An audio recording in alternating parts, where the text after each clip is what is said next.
Okay. So I've been doing a session today on this identical thing about business training. So because I've done 7 hours of training and recorded it, Zoom is going to have a flap saying it's give me a one-off extension on my Zoom license there to extend my memory. So yeah, so what we're doing tonight is we're going to talk about business planning, starting a business. I'm assuming that you've all got a business but want to know how to grow it, the need of why you actually need a business plan, what things you need to have in that business plan to help you grow for the future, because you need some structure, you need a direction. One of the things you most commonly see within the comments on the Refinishers crew is people's frustration that they keep coming in but they don't feel anything's changing, or they just feel like they're going around in circles, not getting anywhere, and they want to know how to overcome these obstacles. And the primary thing you have with that is that if you don't have a plan or a goal or an end goal for where you want to be, it's like having a sat nav on in your car but not putting a destination. So you'll just drive around in circles and not get anywhere. So you need to be giving yourself goals where you need to be working to it. And in effect, you need to have a life goal of where you want to be in 5 and 10 years' time, which you might think is a bit far out there. But whatever goal it is, you then need to work out how to get there. And you start off with the smaller goals, then start increasing your goals to bigger goals to get to your end goal. So we'll cover a bit of that. As part of running your business, you'll also need different resources within your business as well. This is also why Chris is in from the NBRA, so Chris Weeks. What Chris will do is tell you about his background in the industry, working with body shops, but also some of the benefits you can have with working with the NBRA, being a member, and some of the things they can provide for you. Once we've gone through that, I'll then expand a bit further in terms of the key things you need to be developing your business to get to where your goals are. As part of doing that, you need to be looking at the profitability of your business, understanding your financials, knowing where your break-even rate is. So basically looking at the operational cost of the business and breaking it down and working out at what point you're losing money, what point you're earning money. So if you don't know your financials, you need to. It's the primary element of any part of the business. Once you got that, you then can actually understand whether a contract that you might be offered is beneficial or not. So it's all great trying to chase insurance work or insurance contracts, but unless you know whether that contract works for you or not, it might not be for your benefit, because it might cost you more money to actually service that contract than it would to not do it. So are there other things you can do? So is it the fact that you charge more money for the work you're doing? So to do that, before you even get to that point, you need to actually market for that specific type of business that pays more. So in the past, this is why one of the comments I put on the Facebook page was actually I should actually put an apology out there, because I said the best thing you can do to earn more money within your business is charge more, which is correct. Because I presumed, which I did wrongly, because it's when my brain works, I presumed people would understand what we're saying there. But what you need to do is you need to build up the other types of business that pay you more money before you start bidding off the work that doesn't. So in doing so, if you start charging more money, you'll make more profit, but you need to market those specific types of business that pay you more before you get rid of the stuff that doesn't. So we'll go through that. Everybody okay? Give me a thumbs up if you are. I'm going to mute you all as well. So what I'll do is any point you want to ask me a question, stick your thumbs up and I'll take you off mute and we can do that. And we're also going to do a few little I'm going to give a few analogies and things as we go through it as well. So if you want to all unmute yourself just for 1 second, and what we'll do is I just want to kind of get a bit of an idea in terms of your background and why it is you're on tonight's session, what you want to gain from it, because what I also want to do is get an understanding in terms of whether you have a business, where you are with it, where you are frustrated with it, how you want to develop it, and whether you do have an end goal. So are you thinking 5 years in the future, 10 years in the future? Have you designed yourself an out? Do you want to retire when you're Chris's age, because he's like a little young kid half the time? Or do you want to work for the rest of your life just because you enjoy repairing cars? Or is it the fact that what we have with the business as well is that most people will come into the body repair side because they enjoy repairing cars, but what they've actually done is they've actually given themselves an expensive hobby.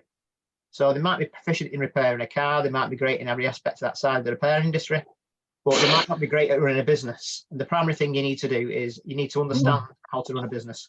Good evening, Ewan. How are we? Fantastic. You want to unmute yourself for a second because you just kind of jumped in a bit late? Yeah, hi. Yeah, no problem. Yeah, so what we're doing is I've already gone through an intro and explained what we're doing through the evening. So the bit you've just missed out on that I've got to the end of there is that I'm going to go through you one by one. So what I'll do is I'll call out your name, so only that person speaks, nobody else speaks.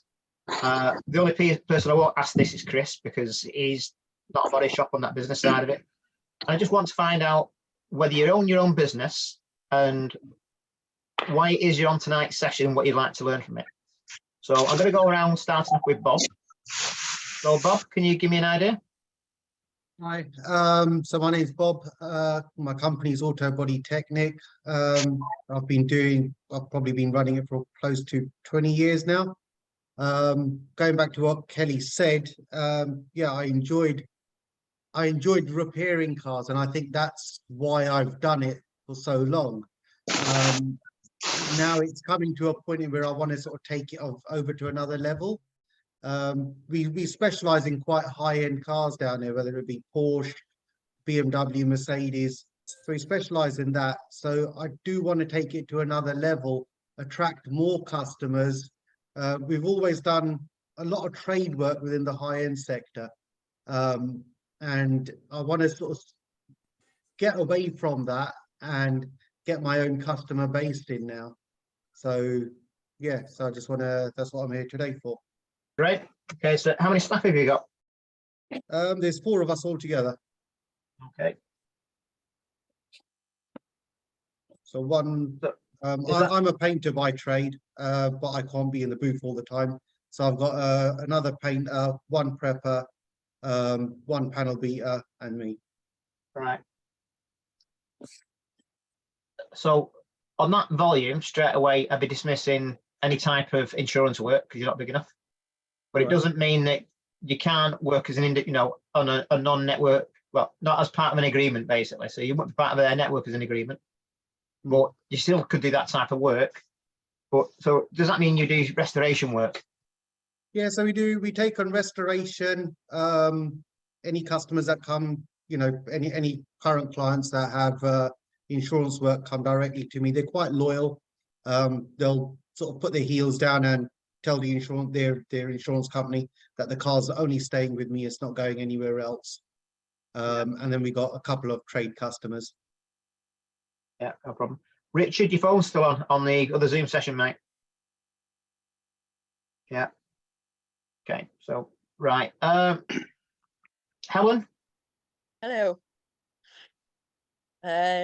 We've got Mad About Dents. We've had the body shop side of it for coming up to 3 years. Before that, we did mobile PDR for 11 years. And we do a bit of everything. We don't do insurance work, don't really do trade, but it's retail. We have a project on the go all the time, and then the little jobs in between. But I just want to learn more about the business side of things. So do you have any goals in terms of a 3-year goal or a 5-year goal or a 10-year goal? Or in fact, actually, before I ask this, so put your hand up if you've got a business plan for your business.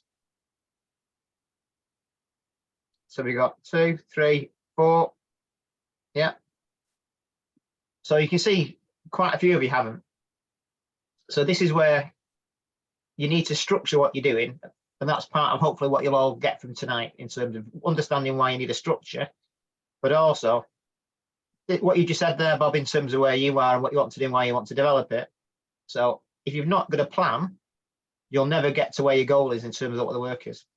So you need to think, what do I want? You need a plan to get there, and then you need to put that into action bit by bit to work towards your goals are. That's what we're going to do. So, sorry, Helen, just jump in again. What else? That's it really, and to see if you can get ideas from other people as well that have been doing it longer.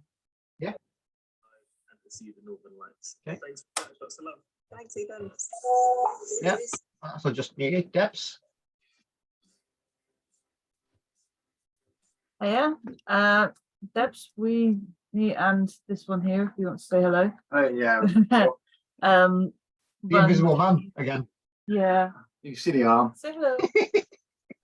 We run DDV Smart Solutions in Cheltenham. It's been going since 2016.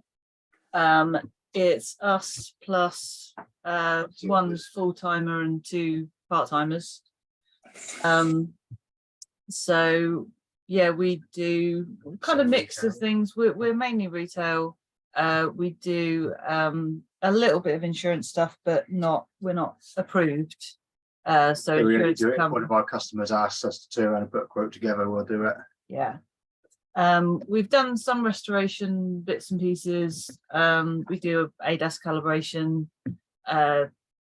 You know, we can do pretty much anything as long as it's not structural, so all bodywork stuff.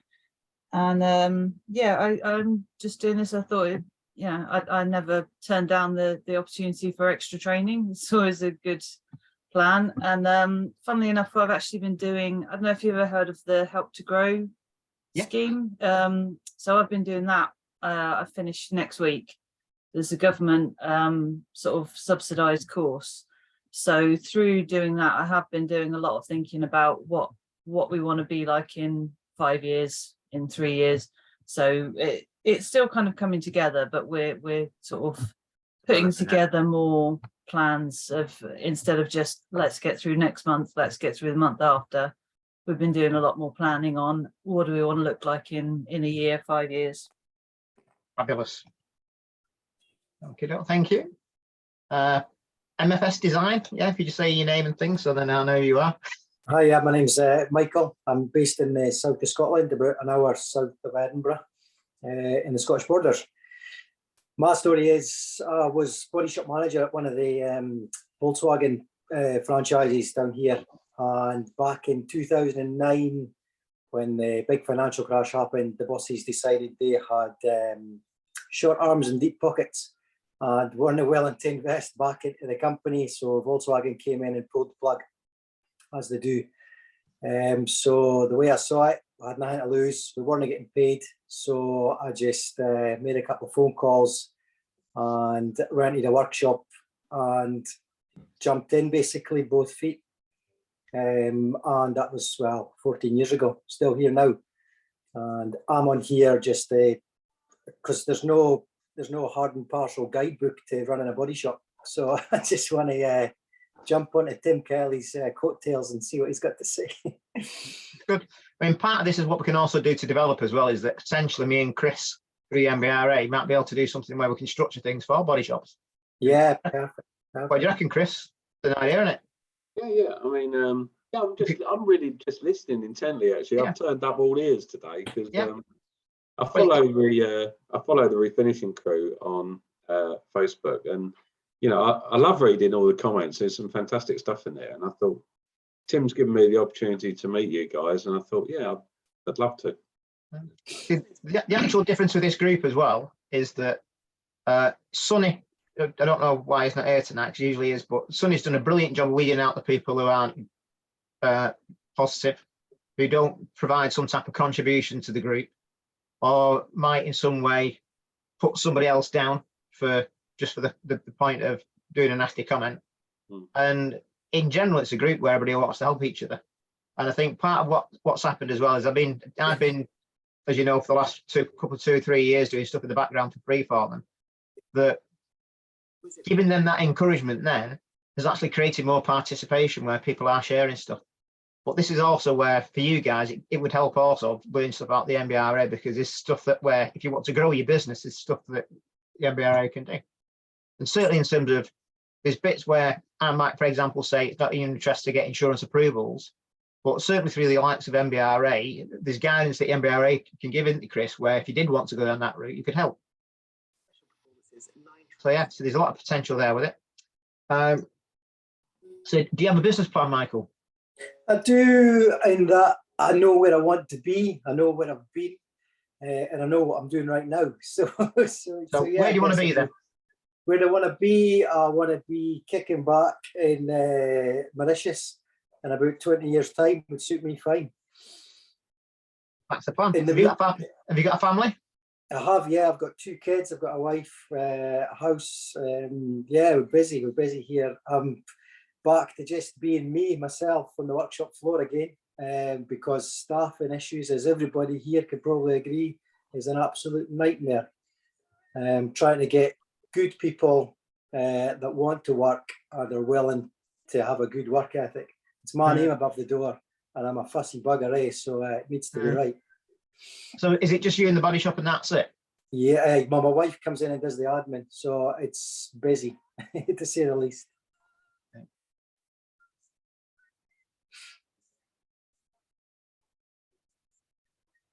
what part of the job for you is most frustrating?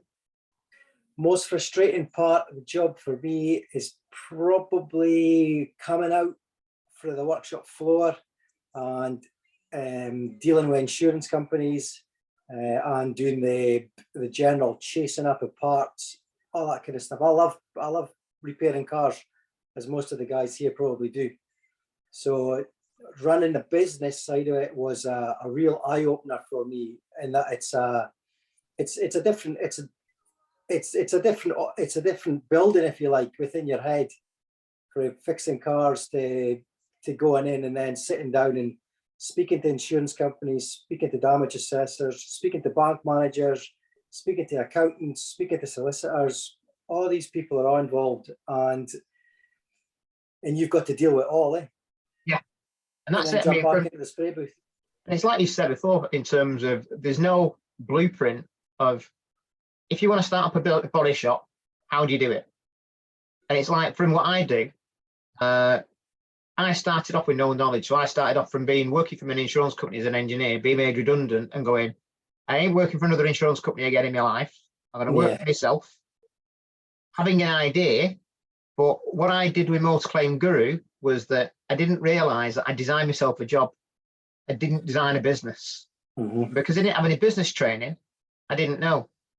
So inadvertently, what I've done is I've created something where the most positive thing about my business and the worst thing about my business is me, because I'm the bottleneck, because everything has to go through me. Yeah, so that's how I feel as well. Yeah, and so this is the hardest thing, and this is part of what I want to do through tonight, is in terms of helping you guys understand how you can scale. So how do you develop more capacity? How do you scale your business up? How do you become more profitable? Because the more people that you employ to start doing for you, the more you learn, is a short way of doing it, because you'll end up, as long as you charge more for what they do than what you pay them, you'll make profit. Whereas the problem you've got is that in terms of being just you working in the business, there's only so much time in the day where you can be productive in the hours that you're selling. Well, you're limited to the hours that you've got, aren't you? Yeah. You can't be any more wealthy than what the hours that you're willing to work at. And that's as simple as that. There's a top to it, basically, isn't there? There's a screw top on that bottle. Yeah. So that's why. So the only way we make more money is by charging more. And even then, you got a limit to it, because people get to the point where they won't pay. How much you charge, I'll always end. There's only so many hours in the day. Yeah. So this is where then, from your business point of view, where we need to understand how you can scale it and make it bigger and bring people in. Then you create a whole different monster, because what you've got then is you're then employing staff, which is a whole different realm of stuff again. And then you need bigger premises. You're paying national insurance contributions. You're paying tax. You've got payroll, and then you've got people. Yeah, pensions. You've got, so we need to factor all those different things in. So I'm just going to jump on to the next one. So Barry. Hello, Tim. Good evening, sir. Right. I've got a Cool Car Cosmetics. There's 3 of us work there. One's my son. We've been going since, I've been going since 2000 with my own business. Been in the motor trade since school. I'd like to try and get better paid work, if I'm honest. That's what I'm sort of looking for. Do quite a bit of trade work, but overheads, as for everybody, have shot up recently, and I feel that I just need to earn a bit more money. Okay, so how much marketing do you do? Not much, Tim. Do a little bit on Facebook. I've got a little bit, a few adverts on Yale.com and bits and pieces like that. I'm on the first page on Google, which is quite good. How the hell I've got there, I don't know, but I seem to be there. So, yeah. So have you ever searched off somebody else's computer? No. There might be. It's on your own computer, it's got the cookies on it, it'll always rank you the highest. Go on somebody else's computer and you won't even be anywhere remotely near the top. So that's something we can work on. That's one side of it. In terms of getting stuff that pays you more money. That's a bit depressing, Tim. Another little tip with that, Tim, is you can also... Yeah, but this is something these guys will kind of understand about me, Chris, as well. I don't polish it up and make it looking nice and pretty, I just give it blank. So it's like, it might be lacking a bit of diplomacy, but it gets to the point. The other side of it is like, we've only got an hour and a half, so you don't want to go around the houses. And this is what you need to understand as well. People don't tell you if you do something crap, tell them it's crap. Or tell them, you know, what's wrong with it. Don't fanny about, just go like, right, here's why it's crap, here's what you need to do it. So Yeah. Good example on that side of it is in Body Shop magazine, over the last 2 or 3 years, I've wrote a series of articles about everything relating to business and what you need to do. And I've done quite a bit on media and social media and marketing. So, and quite easy, I can email them to you, send it across. But I'll dip into a bit of social media as we go through it. But the primary thing is you want best paying work. What does your best customer look like? So what does your most profitable customer look like to you? Probably at the moment, my most profitable work will be insurance work that I'm doing. The problem I have, along with probably everybody else, is nowadays all retail customers do is send you an email with pictures of damage, which they send to every other body shop in the area, and they go for the cheapest price. No time do they actually ask what the quality of work is like. You know, it seems to be all about cost, Tim. Yeah. So how do you think you can overcome that? I don't know. That's why I'm here tonight. Brilliant. So what you do with it is you market a completely different type of people. Those people are the ones you don't want. Because I'll guarantee you, if you start racing to the bottom, you'll find it. And that's not where the money is. That's not where the profit is. So what you need to do is get as far away from them people as you can. Now, if you've got no other option, have them in the background and keep the work coming in. But whilst you've got them ticking away in the background, find other stuff that pays you more. So a good example would be, if you've got a body shop in a poor deprived area, the likelihood of you getting work that pays more is virtually slim to none because of the actual demographic of the local area where you're at. If you position your body shop in an area where it's rich and wealthy, the chances are that if you target the people who live in that area, they'll pay what you charge them. And they won't even bother half the time. They won't even quibble because it's just like disposable money to them. So you need to look at where the money is. So things that you could then do is that if you look at your local area, look at the types of car they've got. Because the more expensive vehicles, and certainly it's changed a bit now because of COVID. And the reason being is that less people can afford to have lease vehicles and hire vehicles and still an HP. But if you've got a vehicle that's a lease vehicle, it needs to go back at end of lease. It needs to be put back to how it was, because otherwise you get charged for it. I'd be targeting people with prestige vehicles in the area. So rather than putting things out, so the worst thing and the best thing I ever hear is that I get all my work through guys, through word of mouth. And the worst thing about that is it depends on what they're saying. So if they're all saying he's great and cheap, that's all the ever work you'll ever get. People go, that body shop up there is fantastic, he's great, he's cheap. And then he'll tell every man and his dog. And then you get inundated with people wanting the same thing. Whereas what you want to do is find the people who aren't as bothered about it being cheap, who want something good. That's then, if you're in a smaller body shop like you guys, you want to make more profit and you can't scale, that's how you do it. You need to look at your marketing. But it's not just about, I've done a little bit on Facebook and I've done something on Yelp. You need to be marketing half an hour to a day, every single day, repetitively, non-stop, getting your voice out there, getting your name out there.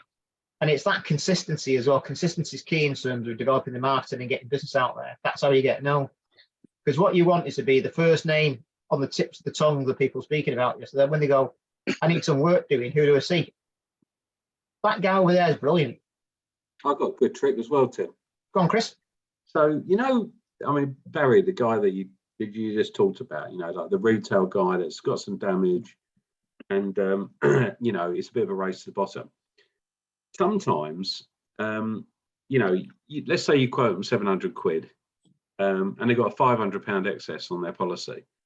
They're kind of like, oh, yeah, there's no point in claiming on my insurance for a £700 job. But in reality, and they all think their insurance is going to go up a lot as well, but in reality it doesn't. Yeah. So if they make a claim, let's say their policy is about £400 a year, it might go up 10%, so it might go up to 440. So that extra 40 quid that they could pay, right? That £700 job that you were doing, once it goes for insurance, can be £2,500. Yeah, bang on. So you make a crap load of profit out of it, the customer has actually spent £500 plus his £40 next year, 540 instead of 700. So the customer saved money. You've made a load of money. So definitely, I'd recommend to anyone, you know, when people are trying to get trade work done for nothing or retail work done for nothing, have a great conversation with them about claiming on their insurance, because I guarantee it's normally a win-win for you and the customer. I'd agree completely on that. So part of the training I do separate from this training is about educating customers when they walk through your door. And one of the things I see most often, again, I'll come in a second. So one of the things I see quite a lot is that people will say, I need to compete with the person down the road. And I'm like, you don't. Nah, never compete. Yeah. And it's like, you don't. So what you've got is that if you convert that, so rather than make the job less, do exactly what Chris has said there, convert it into an insurance job. Now, what you also want to do is, though, the part of the insurance training I give is they explain to people how it affects the policy, like just Chris just said there. But what you've actually got is go, well, have you got protected no claims on the policy? If so, you're only losing one of the lives, so the protected no claims. So you still got your full no claims, but it doesn't affect it too much. But then in terms of the actual claim itself, like Chris has just said, it actually doesn't affect the premium that much. But the primary thing that I try to get across to people is that you should only have one price. So when you quote for a job, rather than going, I'm going to treat this job differently and try and do it as a cash job. The biggest thing that people get most upset about is when they go, I did it as a cash job, and then he handed the estimate into his insurance company, and I'm really cheesed off because had I have known it was an insurance job, I'd have done it for more. So the simple thing to is don't do it. Absolutely, categorically don't do it. You can always work back from a you know, a job you quoted for an insurance company, and then put some proviso in there with the customer to say, you know, if you're going through whether you're paying for it privately or not, if you're doing cash in my hand, I might discount that estimate, but you still give it to them as a full retail rate. So if they do change their mind, you've got to buy that. But the last thing you want to do is put a quote in that's less, because basically,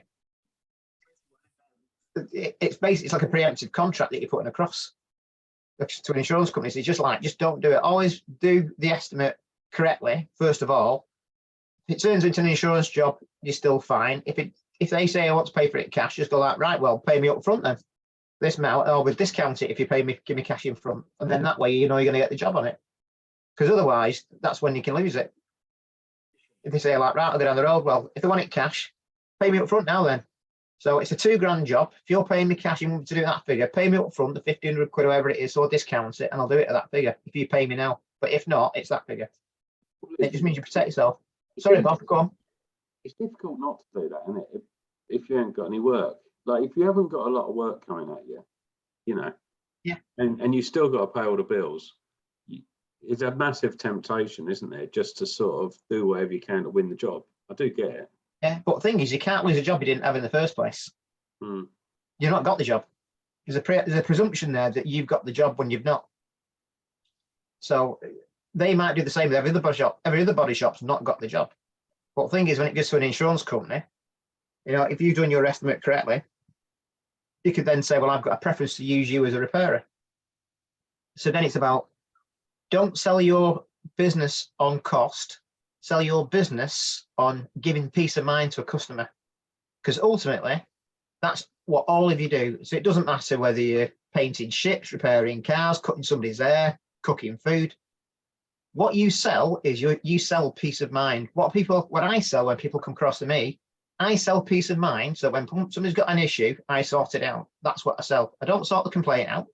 I don't sort an engineering issue out. It's an engineering issue. They come to me because they want peace of mind that I'm going to evidence what I see. And I go, you know, all the time, that's what you're doing. So when somebody comes in, explain to them why they should use you.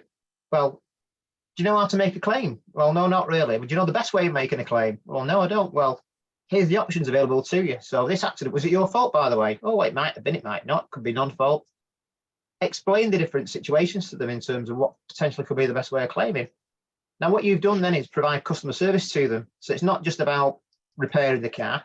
So if somebody walks in for an estimate, I'll be asking them loads of questions. Don't presume it's their car. So you might find that it could be, you know, it might be husband and wife. The husband's brought the car in because his wife feels intimidated taking the vehicle into a body shop, because most women do, because they think it's a male-oriented environment. So a bloke comes in with his card, says, "Is that your car?" "Oh no, it's the wife's actually." "Oh, have you got a car as well?" "Oh, I have. I've now got 2 people I can sell to. So if I do a good job on the wife's car, I could do a good job on the husband's car." So whilst it's in there, what's she done? "Oh, actually, she's just caught it on a post. It just needs a bumper corner." "Oh, that's great. I tell you what, Chris, I know how much you love your wife. When it's a birthday next week, isn't it?" "Oh yeah, it is actually." "Well, when we repair a bumper, I know it's a bit of an unorthodox birthday present, but why don't we just give it a machine polish whilst it's in?" Sounds like a good idea, Tim, because I'm stuck for what I could do for a birthday present, because she's got everything else. Do you know what'd be really, really bad, Chris, actually? What's a bit upsetting is, though, it'd be really nice to get the car looking mint, but the wheels let it down. So if I can give it a full machine polish, why don't we do the wheels as well whilst it's in? Well, that's a great idea. So you've gone from having a bumper corner coming in to you've now sorted Chris's dilemma out of what he buys his wife for his birthday or Christmas because it's too romantic. And she's now got a car coming back like this mint. He thinks these guys are cracking on here, they're great. Meanwhile, you also know it's his wife's birthday in a week's time. You've got a birthday, send her a birthday card the year after. Bring her in for repeat business. Do the same thing. Now, to me, that's just sales marketing. But the same thing, that Chris thinks you're great. I'd then go to Chris, why don't we do your car as well? Whilst it's in, you could do something else. Got any scratches, dents? Is it a company car? Or you work for the NBRA? Have they all got company cars, Chris? Tim, you're not doing anything. You're sleeping with my wife already. It's a I don't recorded. know what to do with you. It's a recorded video. I'm saying absolutely nothing here. I'm staying well clear of that one. That one's dangerous. So I could say, like, right, so the NBRA, they've got company cars. Well, all of a sudden, I've now found out Chris works for a company that's got other vehicles other than his. He might have 10 cars I could do work on. Does anybody manage your fleet? Well, no, not really. You've had one person walk through the door. They only came in for a bumper scuff. They've ended up leaving now. I've done his wife's car, I've done his car, I've done 10 fleet cars. So Barry, you want to scale up your business and earn more profit? That's an example. That's an example of doing it. Yeah, I have tried that. Sometimes you feel that it depends who you're dealing with, but a lot of times it is hard to upsell because, if you say, "Oh, there's a bit here wants doing," sometimes, Tim, it's like I had a guy in today, nice car, Land Rover Discovery, not very old. He had the door keyed on it, and trying to convince him that the adjacent door needed blending as well.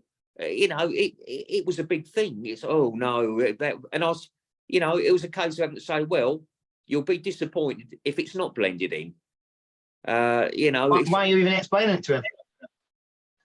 Why? What? Sorry. Why are you even explaining it to him? This is what your vehicle needs. Because you are obviously competing against the body shops, but you are to a degree, aren't you? Because he may not just come to me for an estimate. He may go elsewhere. He might get 2 or 3. Yeah. So I still won't do it. Absolutely not. I'll give you an example. So working on that basis where he then wants you to not blend that door. So you can't repair that vehicle correctly because you can't facilitate the repair. Great. So what does the Consumer Rights Act say, Barry? So what you want to do when you run a business, you want to look at the worst case scenario all the time. So Chris will probably say you're looking a bit black here, Tim, saying this because it's grim and dim, but you got to. So under the 2015 Consumer Rights Act, a consumer's always got the right to reject goods and services where the goods are defective, not fit for purpose, or as described, or merchantable quality.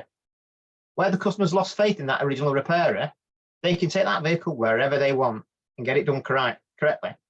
They now take it to MFS Designs because he does a brilliant job. He charges 5 times what you charge because he's now done the full side of it because he needs to pay for Chris's wages. So yeah, he needs to pay more. So that customer then has the right to charge you the cost of rectification to put it right. That might take you another 10 or 15 jobs of work just to pay the cost of rectification because you didn't blend it. So don't let the customer tell you what you want. Absolutely not. When you start explaining stuff to a customer, it's good to explain some stuff and explain the process to them. But you've got the illusion of competition because you're scared of what the other people in the business are doing in the other area. Well, the thing is, that's because your marketing is wrong. So yeah, you're trying to keep the job, aren't you? Yeah, but I wouldn't. If you're doing a job that doesn't earn you money, it doesn't earn you profit, I won't want it. Now, if you've got no other work that pays you more money than that, your marketing's wrong. Because you need to get, what you want to do is get all the best customers that earn you loads and loads of money. So you're not doing all the shit stuff at the bottom where you're trying to compete with the people down the road doing it cheaper. And that's No deal's about, better than a bad deal. yeah, it's about doing your research and your marketing, all the rest of it. I just want to jump back to Bob, because he stuck his hand up before to ask a question, but he's probably forgot by now. Go on, Bob. Going back to what Barry was saying about customers sending in images or something, you know, over an email of pictures. What I tend to do with that, I know where you're coming from, Barry. You get they're probably going to other garages and getting quotes. They've probably sent that to 3 other places in the same area. But rather than what I've started doing now with people like that, if it's a nice sort of simple repair, not going into sort of too much damage, I actually give them a really detailed estimate of what they get for their money, not just labor X amount, paint and materials X amount. I'll break it right down. Labor is X amount, paints and materials this much, remove the bumper, reset the parking sensors, and really go into detail so that they know what they're getting for their money, rather than, hey, paint bumper, 400 quid or something. Yeah. Yeah. I'm just going to jump back onto further introductions as well, because we're still going through. So, Steve. Yeah, hi. Yeah, if you do you want to say, you know, what you want to gain from tonight, or whether you've got a business, whether you're self-employed or not, or you work with a few people. Yeah, so I've run my own shop with my dad. Been doing it since I left school, probably about 20 years. We started off doing mobile stuff, and yeah, been in the shop now, I don't know, 10 or 12 years, I think.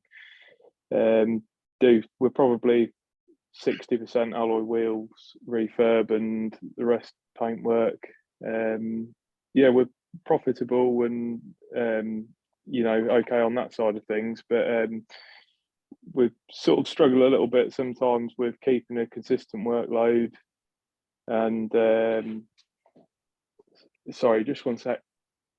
Sorry, Faye, can you just go, please, darling? Just go, please. I'm in the middle of something. Quickly, go on. Sorry about that. Yeah, forgot where I was. Yeah, so I struggle a little bit keeping consistent workload.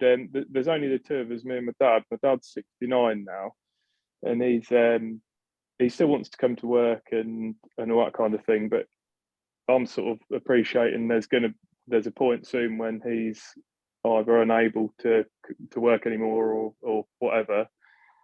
So yeah, looking to really just learn a bit more about running the business side of things and trying to sort of grow and improve, really. And yeah, well, I'm guessing your business has got a great reputation in your area then, for you and your dad. Yeah, been that long. Yeah, we've got a good reputation. Yeah, and yeah.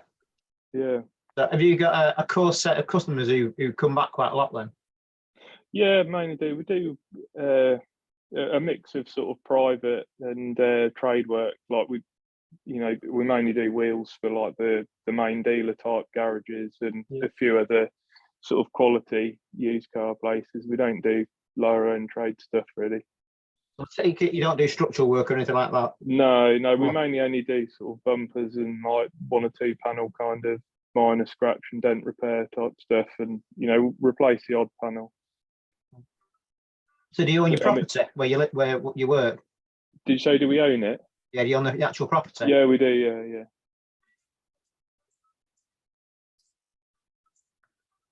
He's taking notes. Look out, Steve. Oh, I'm writing notes on all of you. Don't you worry. So the reason why, so what Steve's got there that maybe the other ones haven't is that he's got the benefit of that he's got a property that's been paid for. He's doing a high volume of alloy wheels, which is quite profitable, and he's got low operational costs. So even though it's just him and his father, there's potential there for bringing more people in for growth.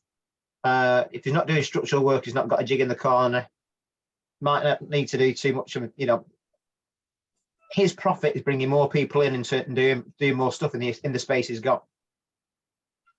So, and it's just, his operational costs are going to be that low. It'd be really hard to compete against him in the area, depending on what he does. And certainly if he kept it in terms of doing smart repairs and keeping stuff that's quick turnover, fast jobs that are small. Yeah, that's pretty much what we do. Yeah. Just to mention a few things, like I've heard other people saying, like, you know, I'm sure most people have the same kind of problems. Like I think Barry was saying about how you do often end up with you'll price a job and someone will say, oh, you know, Jeff down the road will do it for half that or whatever, and you know, there's quite a bit of that to compete against. And with insurance stuff, it's often quite difficult to actually get the job.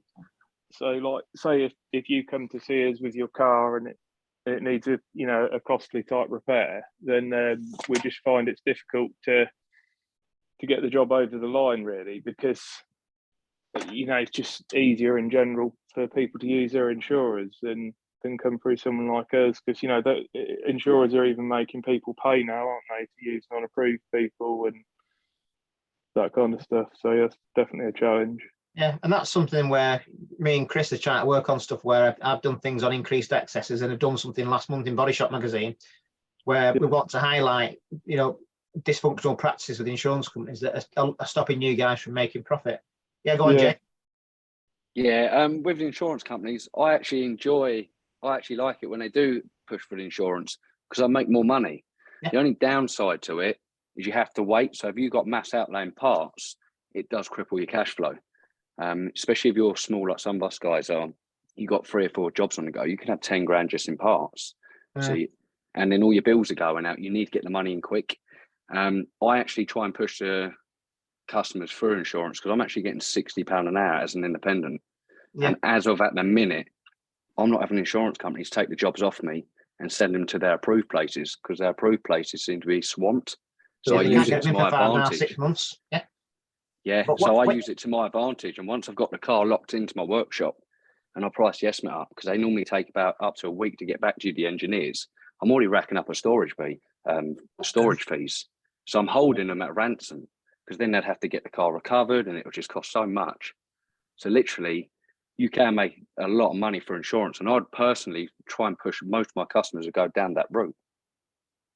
Yeah, I mean, Jay, with what you're saying about insurance work being very profitable, and it's true. I think you have to be aware, though.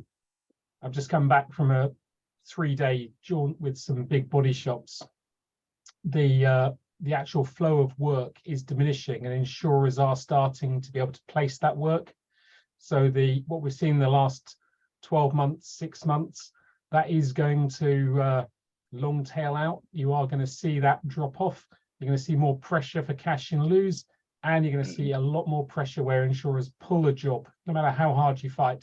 So you've got to have a good relationship with your customer from day one, build that relationship at the very start, take control of it, but you're going to see pushback.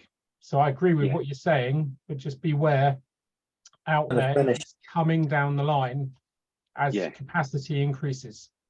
Do you know what's really weird? Lately I've had a few insurance companies ring me up asking if I'd be interested in taking a job on. For instance, on Wednesday last week, insurance company rang me up saying, would I be interested in taking on an accident on an X5? So when this has previously happened, they've sent a vehicle down which has had a heavy whack. And I've gone, the reason why it's come down to me is no one wants to do the job. So the X5 come down and I'm looking around the vehicle and I'm going, there was literally, on the X5, you got the rear wheel arch, there was a scuff that big. So I done a price and it came in at £1,800. And mind you, if I had done that over retail, I'd have charged 250. The whole job of my actual labour time, I would say, took me 8 hours. And it went out and the insurance company paid him cash in lieu. And literally, I like cash in lieu because when the job's finished, the customer pays me there and then. Yeah. But what I was going to say was something you can do, by the way. So when you said about working with insurance companies and them agreeing to work with you, there's tons of stuff I do in the background with some of my clients and how I treat with them. And what I do with some insurance companies is that I put it across to them that as a means of helping cash flow with the repairer, can they not prepay for the parts? Because they're going to pay you at some point anyhow. And I go, well, ultimately you have a bill at the end of it, you're going to have to pay. So rather than hold on 30 days or whatever, why don't you prepay for the parts up front now for this repairer? Because you're going to pay them anyhow. You might as well pay them now. It helps them out. And quite a lot of insurance companies are accepting to it. It's quite surprising. And there's a company called Castle Coachworks. And the guy who runs it's called Brian Lennon. The first time I did it with him, it absolutely blew his brain. We had a Merc SLS in, and the parts on it were 30 grand. And he was fighting to get this job, and there's a whole backstory behind it. It was just couldn't make up. The insurance company was trying to total loss it, and I made sure it got repaired. And all Brian wanted was a job. He wasn't bothered about having the parts paid up front. But I do it on every job. I was speaking to the insurance company to get the repair sorted out, and he agreed to it. And I went, right, and can you make sure you pay for the parts up front with it? And the insurance company just went, yeah, didn't even bat an eyelid. Brian nearly fell off his chair. He went, did you just get them to pay parts up front? And I went, yeah. And he went, it's like 30 grand. And I went, well, they're going to pay you anyhow at some point. So you might as well have it up front rather than at the back end of it. Now, for an insurance company, as long as they've authorised it, and if they know they can trust you, you're fine. You're okay with it. Just going to jump on to the next one. So go on, Josh. Yep. Yeah, so I'm Josh. I've been a painter for 15 years now, so straight out of school. About 18 months ago, I started my own business. I was just out of a van called Prestige Paintwork. I guess it's grown fast. I never wanted to just be on my own out in the van. I actually hated it. Hated every minute of that. But now we've got a unit. I've got one full-time employee, 3 subcontractors that we use. It's growing fast. I'm trying to keep up with it. Like someone else on here was saying earlier, doing it all on your own is quite hard work. So I'm trying to outsource as much as I can. I started outsourcing some of my estimating using different guys. We're just about to start heading towards our BSI 10125, which will be a non-structural category. Which I didn't think I'd be able to do with my facilities, but I have been told otherwise lately. I'd say I'm 80% retail, and then 10% restoration work and 10% trade. My 3-year goal, I would say I'd like to have 10 employed staff, a nice downdraft booth with minimal shit in the paint. And I'm going to be optimistic and say a £1 million turnover. My 5-year goal, I would like to have a multi-site operation by then. Superb. Yeah. Now, I got into an interesting conversation, and I actually sent Chris something last night about a repair network. And the interesting thing about this specific repair network is if you read the Trustpilot reviews, they're absolutely horrific. But what was more interesting was what they turned over and what profit they made. And their overall turnover was something like £36 million. They'd made, no, was it 146 million? Do you know what it was, Chris? That one I sent you, what the turnover was? Yeah, it was about 150 million, but it was an accident management company, wasn't it? Yeah. So it was about nearly 150 million pound in terms of turnover, but they only earned £10 million profit. But year on year, they'd had a 99% growth. Now, the difference you've got with companies like that is that it's the pure volume of work that they're doing with the low margin that allows them to make profit. So then to try and apply the margins that they get paid by insurance companies onto repairers like yourself is unfair, because your operational costs are completely different. And this is why you need to understand why you need to have a good business plan and know what your financials are and know what income you've got going in, what income you're going out. Cash flow is always a major killer for it. But it doesn't mean that it's not achievable, Bill. So going to what you just said there, Josh, in terms of having a multi-franchise site, or well, a multi-site business, it's doable. So there's people in the industry there's people that me and Chris know that have gone from, remember when Carl Vella first started up, Chris? Going back, so he's one of the major operators in the marketplace who works with insurance companies, a company called Carl Vella. The actual guy is Carl Vella, started off best part of 50, 60 years ago. When I first started working in the insurance industry, he had 3 body shops.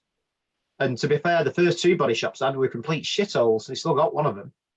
And it went from what was a backstreet garage in Southport that was completely impractical in every way you can think of from running a body shop to sites that are designed with the sole intent of efficiency, productivity, clean, amazing work, massive volumes.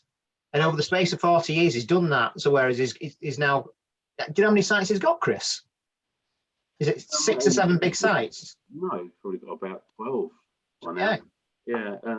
but you're right. I mean, you know, I was talking to a repairer the other day. You know, he's got 4 sites, turning over about £500,000 a month. So what's that? You know, 7 million turnover. And he said, "I don't know how I've done it. I'm just a muggy painter," is what he said. I don't know how I've done it. But really, he isn't a muggy painter, you know. But the sharp cookie. He's just ambitious and push it. And you know, right now, I think what you're doing, if you had one site, you know, and you could do sort of, you know, 4 jobs a day or something like that, you would get it filled in with work, you know, because there's such. I know what Richard said, you know, it won't last forever, but you know, I wouldn't mind betting there's a good sort of, you know, 12 to 18 months of insurers being desperate to place work. You know, so it's there if you want it. Yeah. Do you want to jump around the rest of you quickly, because I need to crack on as well with what I'm doing. So Ant, do you want to tell us? So just you want to unmute yourself, mate. Oh, actually, I muted you. There we go.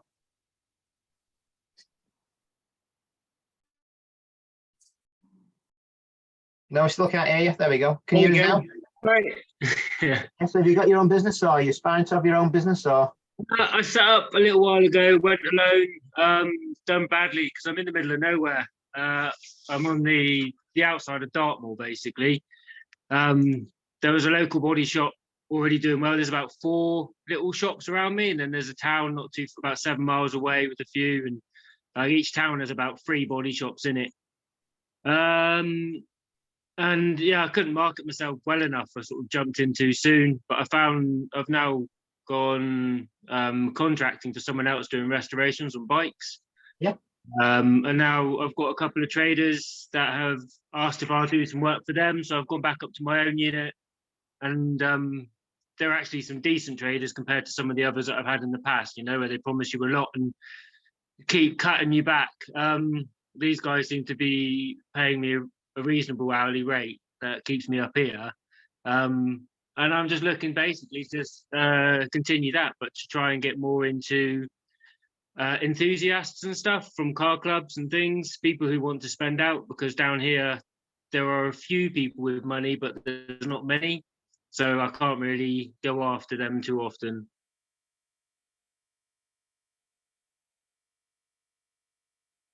How good do you think you are as a repairer? So are you average? So it's a loaded question, this one. So yeah, if you think you're the best of the best, people will pay for it. And it doesn't matter where you are. Yeah. If you're not, and you're somewhere in the middle, then it kind of, you got to open your marketplace up. So one thing I would say is NEC Classic Car Restoration is on 23rd of March next month. Every year, so all these different shows at the NEC, I go around all of them. If there's a car show going on somewhere, you'll probably find me at it, and I use it to sell. I'm on every single club stand, every single classic car stand.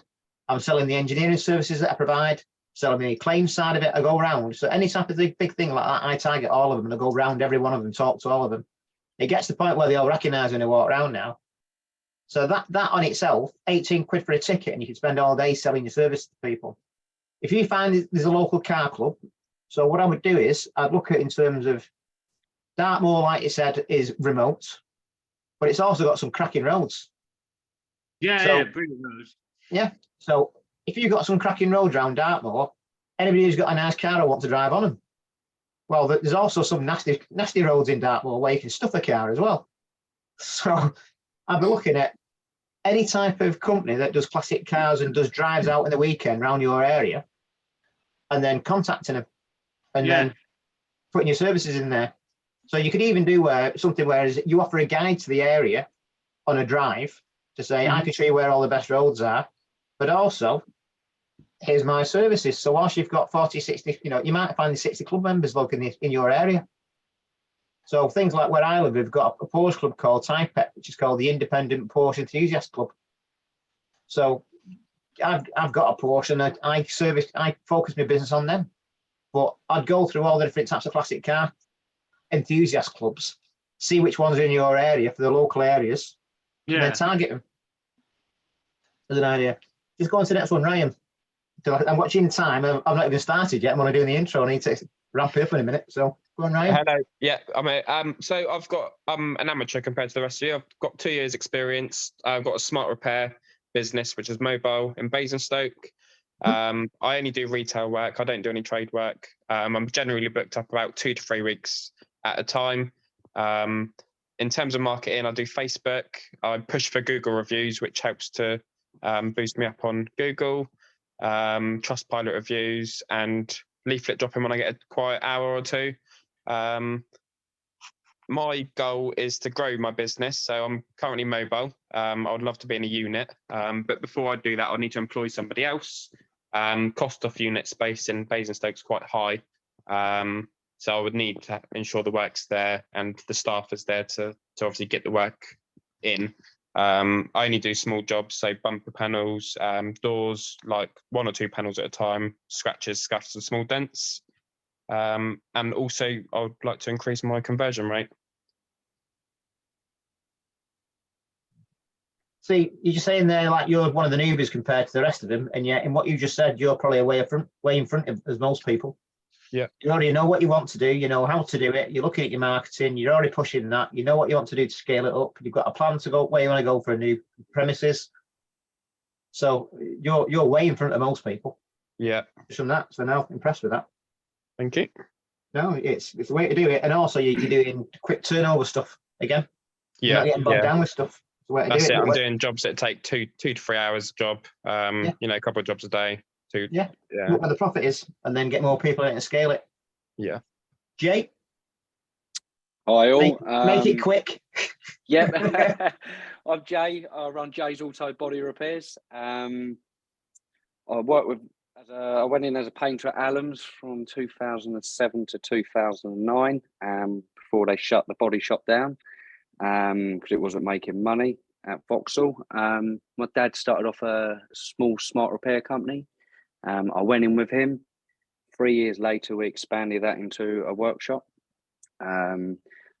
We built that up for a further 6 years, and I ended up moving areas. So I left the partnership of the business and moved 40 miles away. Then I started up on my own, mobile again, in 2016. By 2020, I took on my first workshop. 3 months in, got told there was planning permission. So I had to get out and find another workshop. I found another workshop 10 miles away and set that up recently, just over a year ago. So I've taken a massive whack on setting up 2 facilities.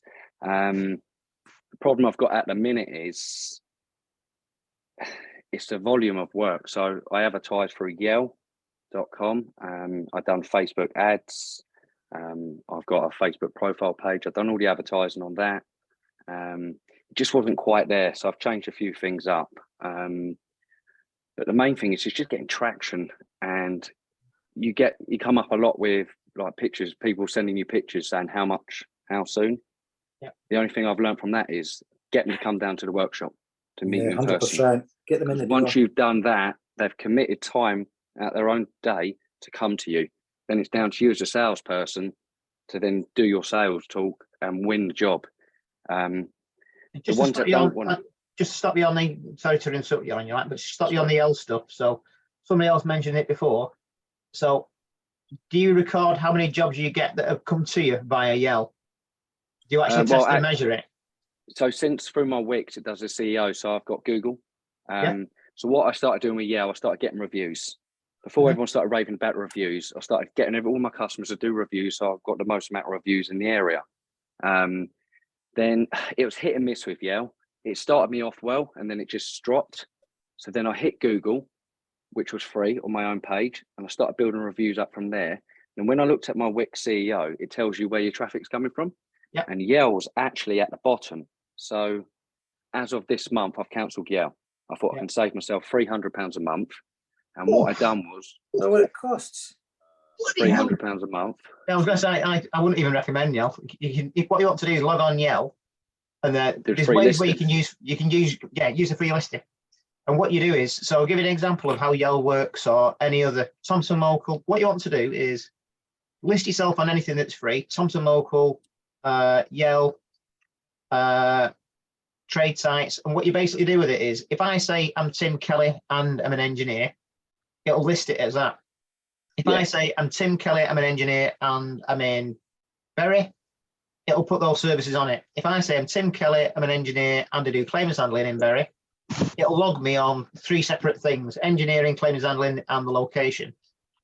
If I then say I'm Tim Kelly and I've got this range of different services, and then I cover Bury, Hayward, Halifax, Huddersfield, Yorkshire, Liverpool, Blackpool, Carlisle, these providers will give you a link and a post for each individual thing you do, and then also in each individual area. So from an SEO point of view, what it does, it multiplies it. So when you look through your analytics, through your Wix or whichever, you know, if you go through Google Analytics on it, what it'll do is it'll look at where the referring sites are to it. So the more things you put in these free sites like Thomson Local or Yell, if you do like national coverage, so you might think I only provide a service in the local area. Well, the thing with it is, don't. On these different tools, say that you provide a service nationally everywhere. So what it'll do is it will copy and paste literally what you do, but for every single location around the UK, and it'll give you loads of backlinks back to your website. It develops your SEO and makes your SEO rank better. It then means that even though you do only offer services in your local area, it will rank you #1. Yeah. Now, what I've done was, because I cancelled Yale, literally what I started to do, Sonny Yip gave me a little advice on this. He went, don't do Facebook ads, because all you get is 1,000 messages and that's all a waste of time.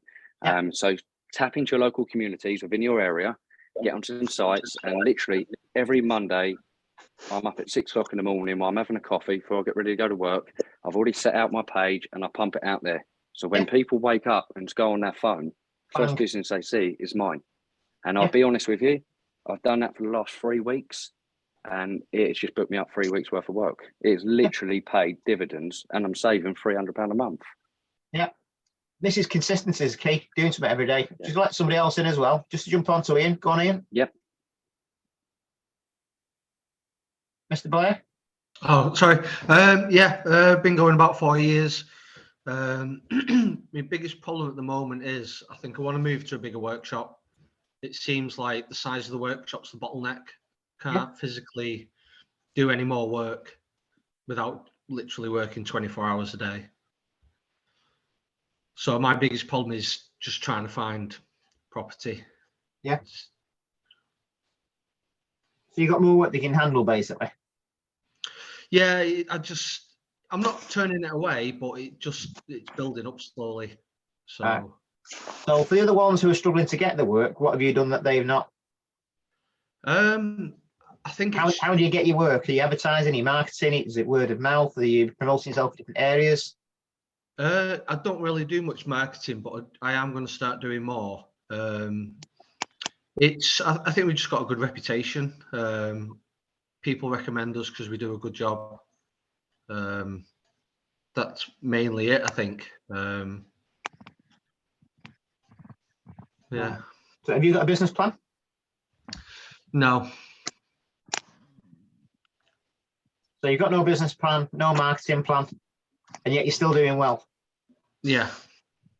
So what do you think your business could do then in a 3 years time if you had a plan and a goal? So what's your goals?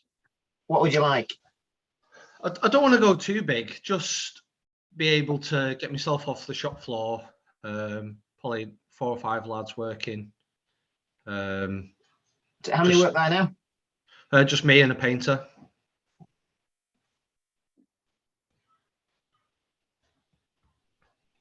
So you need to have at least another 2 or 3 people in then, don't you? And then for you to manage it, yeah, if that's what you like. Yeah. Okay. I won't do any intro on Amit because he's come in late and he's just blanked himself out. So I'll just the last but not least. So do you know, like you said you wanted to be on an island somewhere in Mauritius? Yeah, that would do. Steve, yeah. Richard's already there. See that? Yeah. So all these goals, all these goals that we've got that we're like, Richard's already there. He's got it nailed. Go on, Richard. What, you want me to tell people what I do? Well, not everything. We'll be here all night. I need to finish at some point. I need to start. I need to actually start doing the session about training. I need to introduce Chris and selling the NBRA at some point. So yeah, go on. You don't need to know a lot about me. I specialise in Ferrari, Maserati, Lamborghini. We do a few other bits and pieces below that because we look after customer relationships. So we do anything from a Range Rover to a Morris Minor, but basically it's Ferrari, Maserati, Lamborghini, Bentley, Porsche sort of stuff.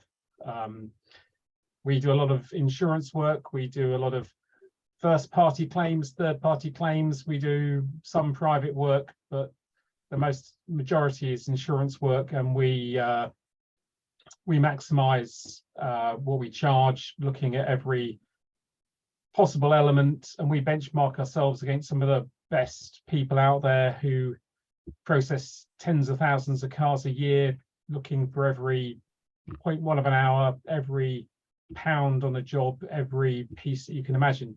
We use Audatex for a lot of it. We use GT Motive, and I'll be posting some stuff about GT Motive because I just spent 3 days out at their head office looking at how that will work.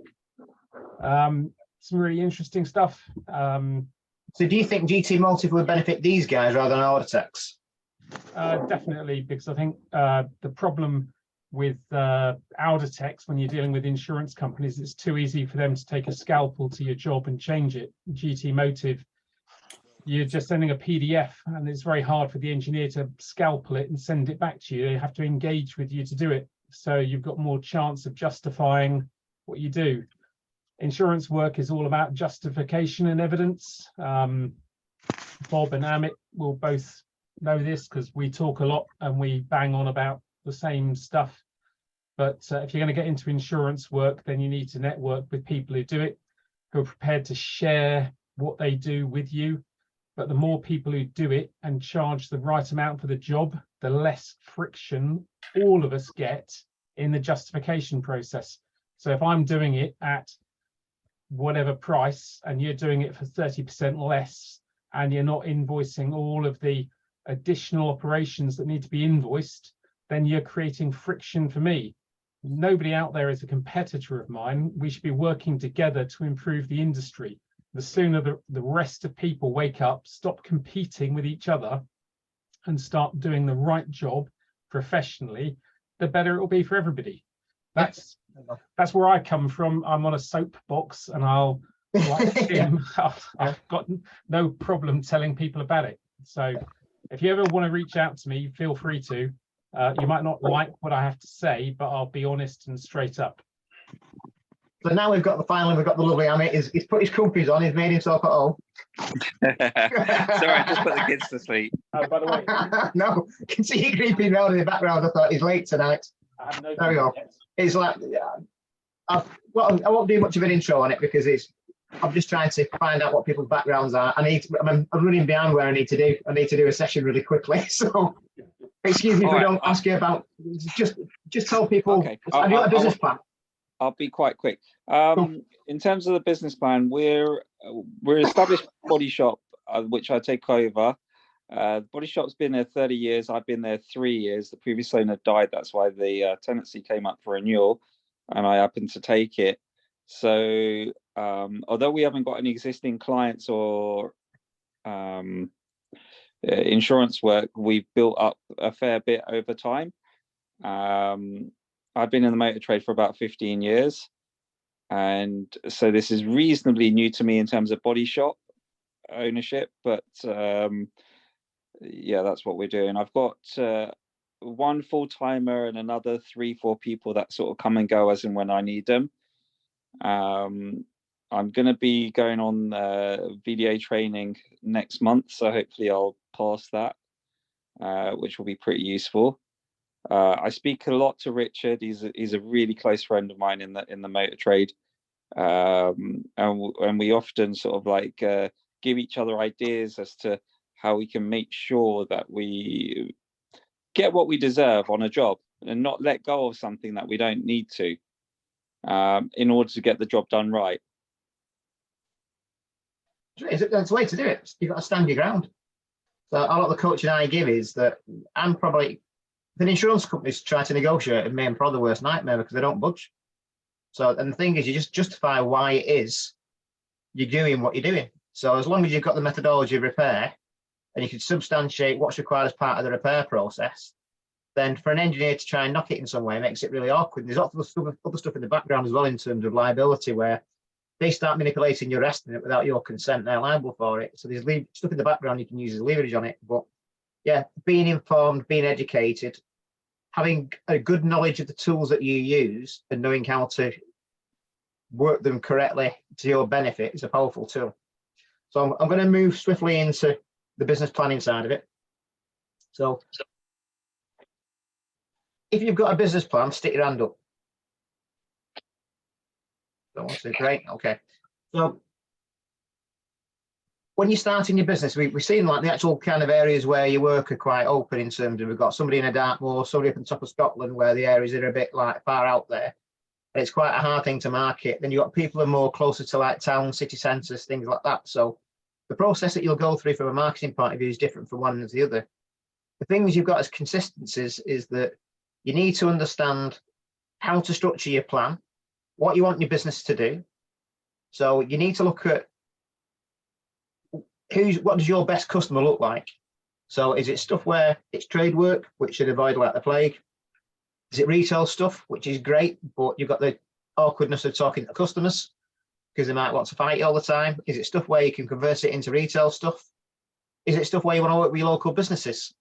So rather than having the fight of people coming to you sending you pictures of a car and then thinking, right, it'll go down the road and somewhere it'll do it cheaper. Can you look at what research you can carry out and find out what businesses in your local area and is there stuff that you can be doing to them?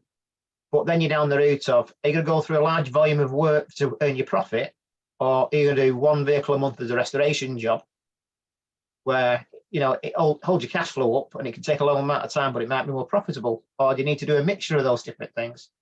So things that might affect that are things like how many staff you've got. You know, are you a one-man band? Are you 3 or 4 people? What type of workflow you've got? So all of these things affect how you do your business plan.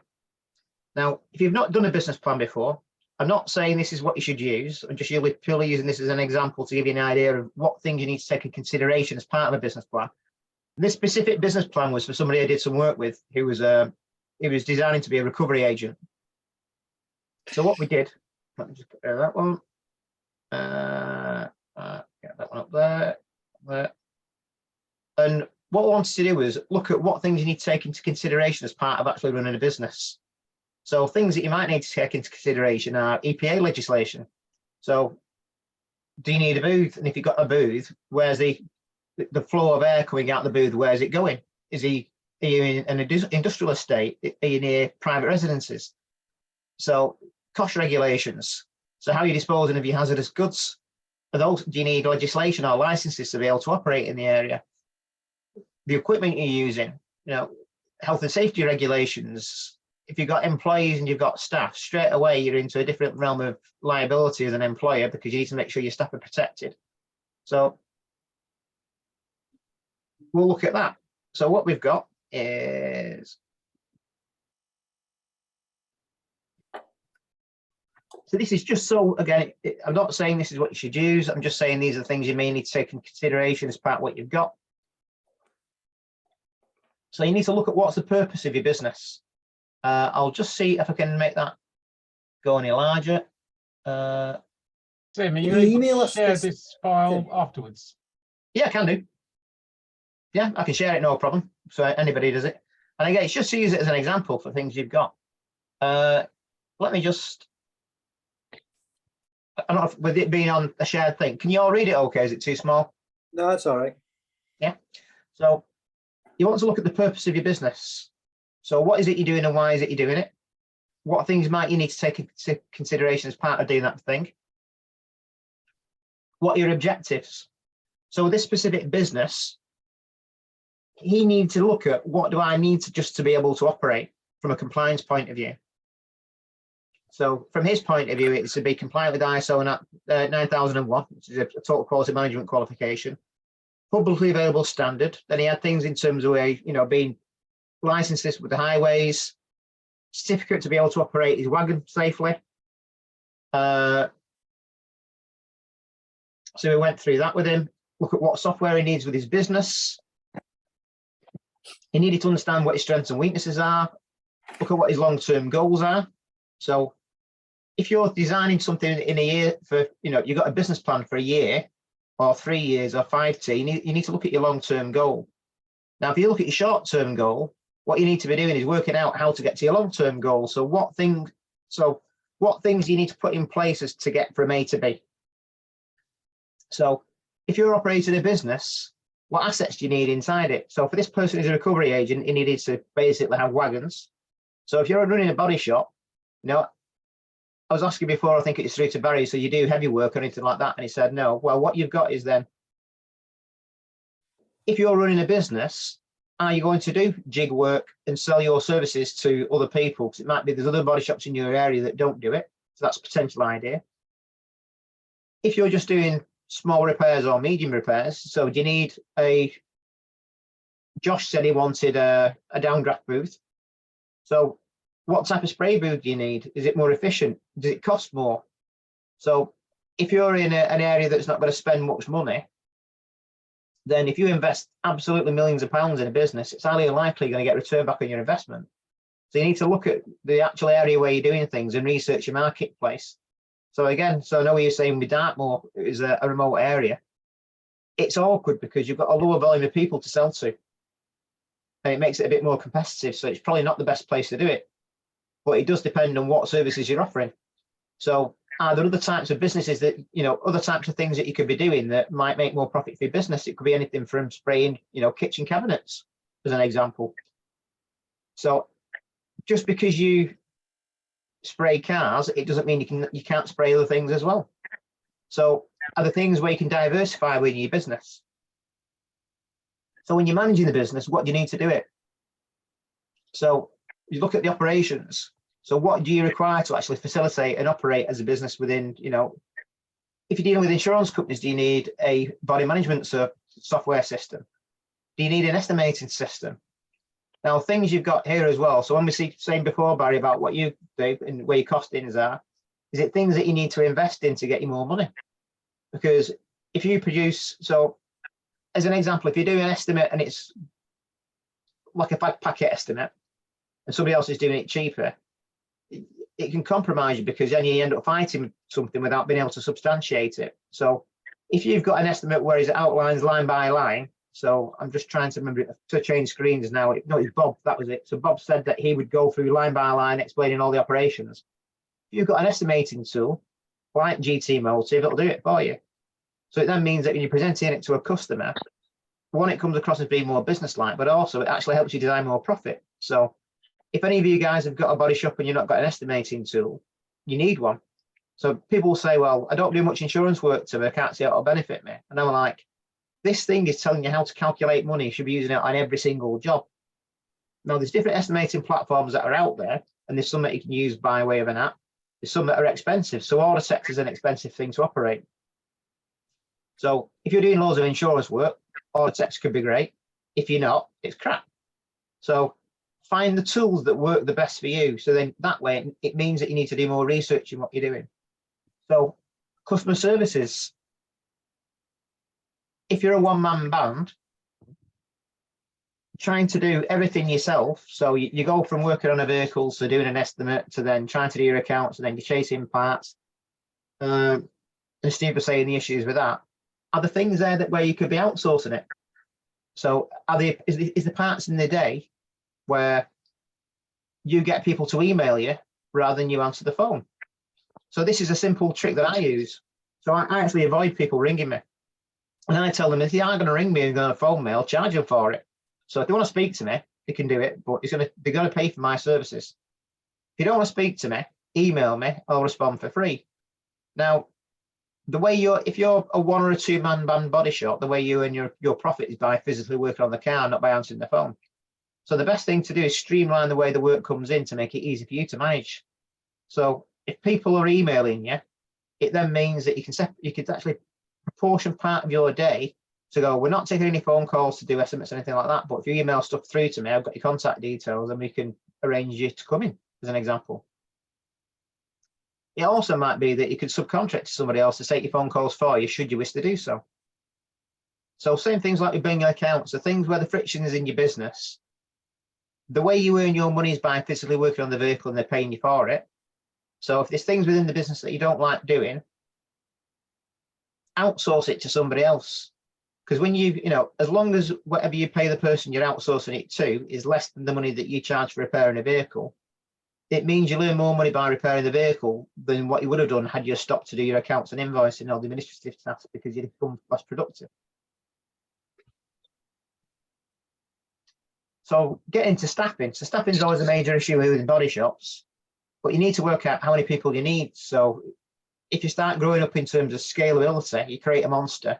More administration occurs as a result of it, and then you get into terms of like you need people to order the parts for you may need a parts man, or could be that you need courtesy cars, recovery wagons, stuff like that. All that affects you in terms of the amount of staff you need, but you need to understand then the cost of it to your business, because you don't want it to be top heavy. So you don't want loads of management, you don't want loads of administration staff if you've only got 2 operatives on the work floor.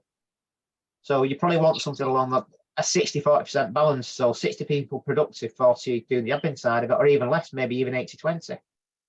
Or even the point of you might outsource all of your admin stuff, or whoever runs your business for you from a body shop point of view. But finding the right people and right recruitment is something else as well. So recruiting people in terms of attitude rather than qualifications, or even if you're recruiting them, giving people a trial to see actually they can actually do what you want, because the last thing you want is somebody in your business who can't do what you need, or they might be toxic.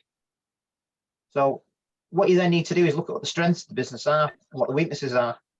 So going back to what I said at the start of the call, within my business, I'm both the positive thing in my business and the negative thing, because I can't scale my business up because it all goes through me. So there's things that I can do that might help me. But what I've done in the meantime is I've focused, because I know I can't do a greater volume, because for all the one-man bands, it's just you out there and you can end up working 24 hours a day, 7 days a week and not having a quality of life. The whole purpose of you being self-employed is to give you flexibility in what you do and give you a quality of life. And the key Tell to that to the is, government, Tim. they just take it off you. Well, that's it. That's what you want, though. You want, at the end of the day, if you're self-employed, you're doing it to give your family a better lifestyle than what you might have had if you're working for somebody. And so it's that potential of possibly earning more money to get the things you want in life and giving you flexibility. But you need to understand that you can develop a monster and you need to actually grow it. And the only way of growing it is either you can charge more and then you get limited by it's just you doing it, but then you need to either offer more services or sell more products with a margin on it. And then if you're doing that, it's right, well, you're stuck then. The only thing you can do then is scale it by employing more people. So you need to evaluate what restrictions are on your business. So is it cash flow? So if you start getting into bigger work, so going back to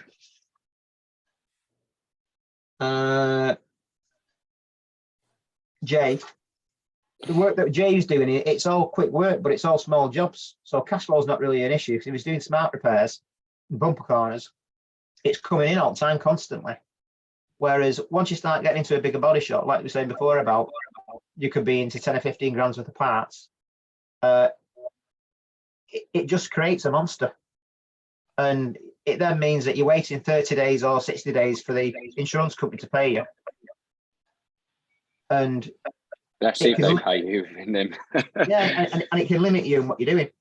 So just trying to find out who's, but I was just trying to mute everybody, but it was stopping what it's doing. Let me just come out of that. Hang on, where have you gone? I was just looking for the controls to mute you all. It's not doing it. Back into that again. On that a little bit. In terms of that, when you're doing insurance work, I wouldn't normally advocate it, right? But there's companies out there that will pay you the minute you finish the job.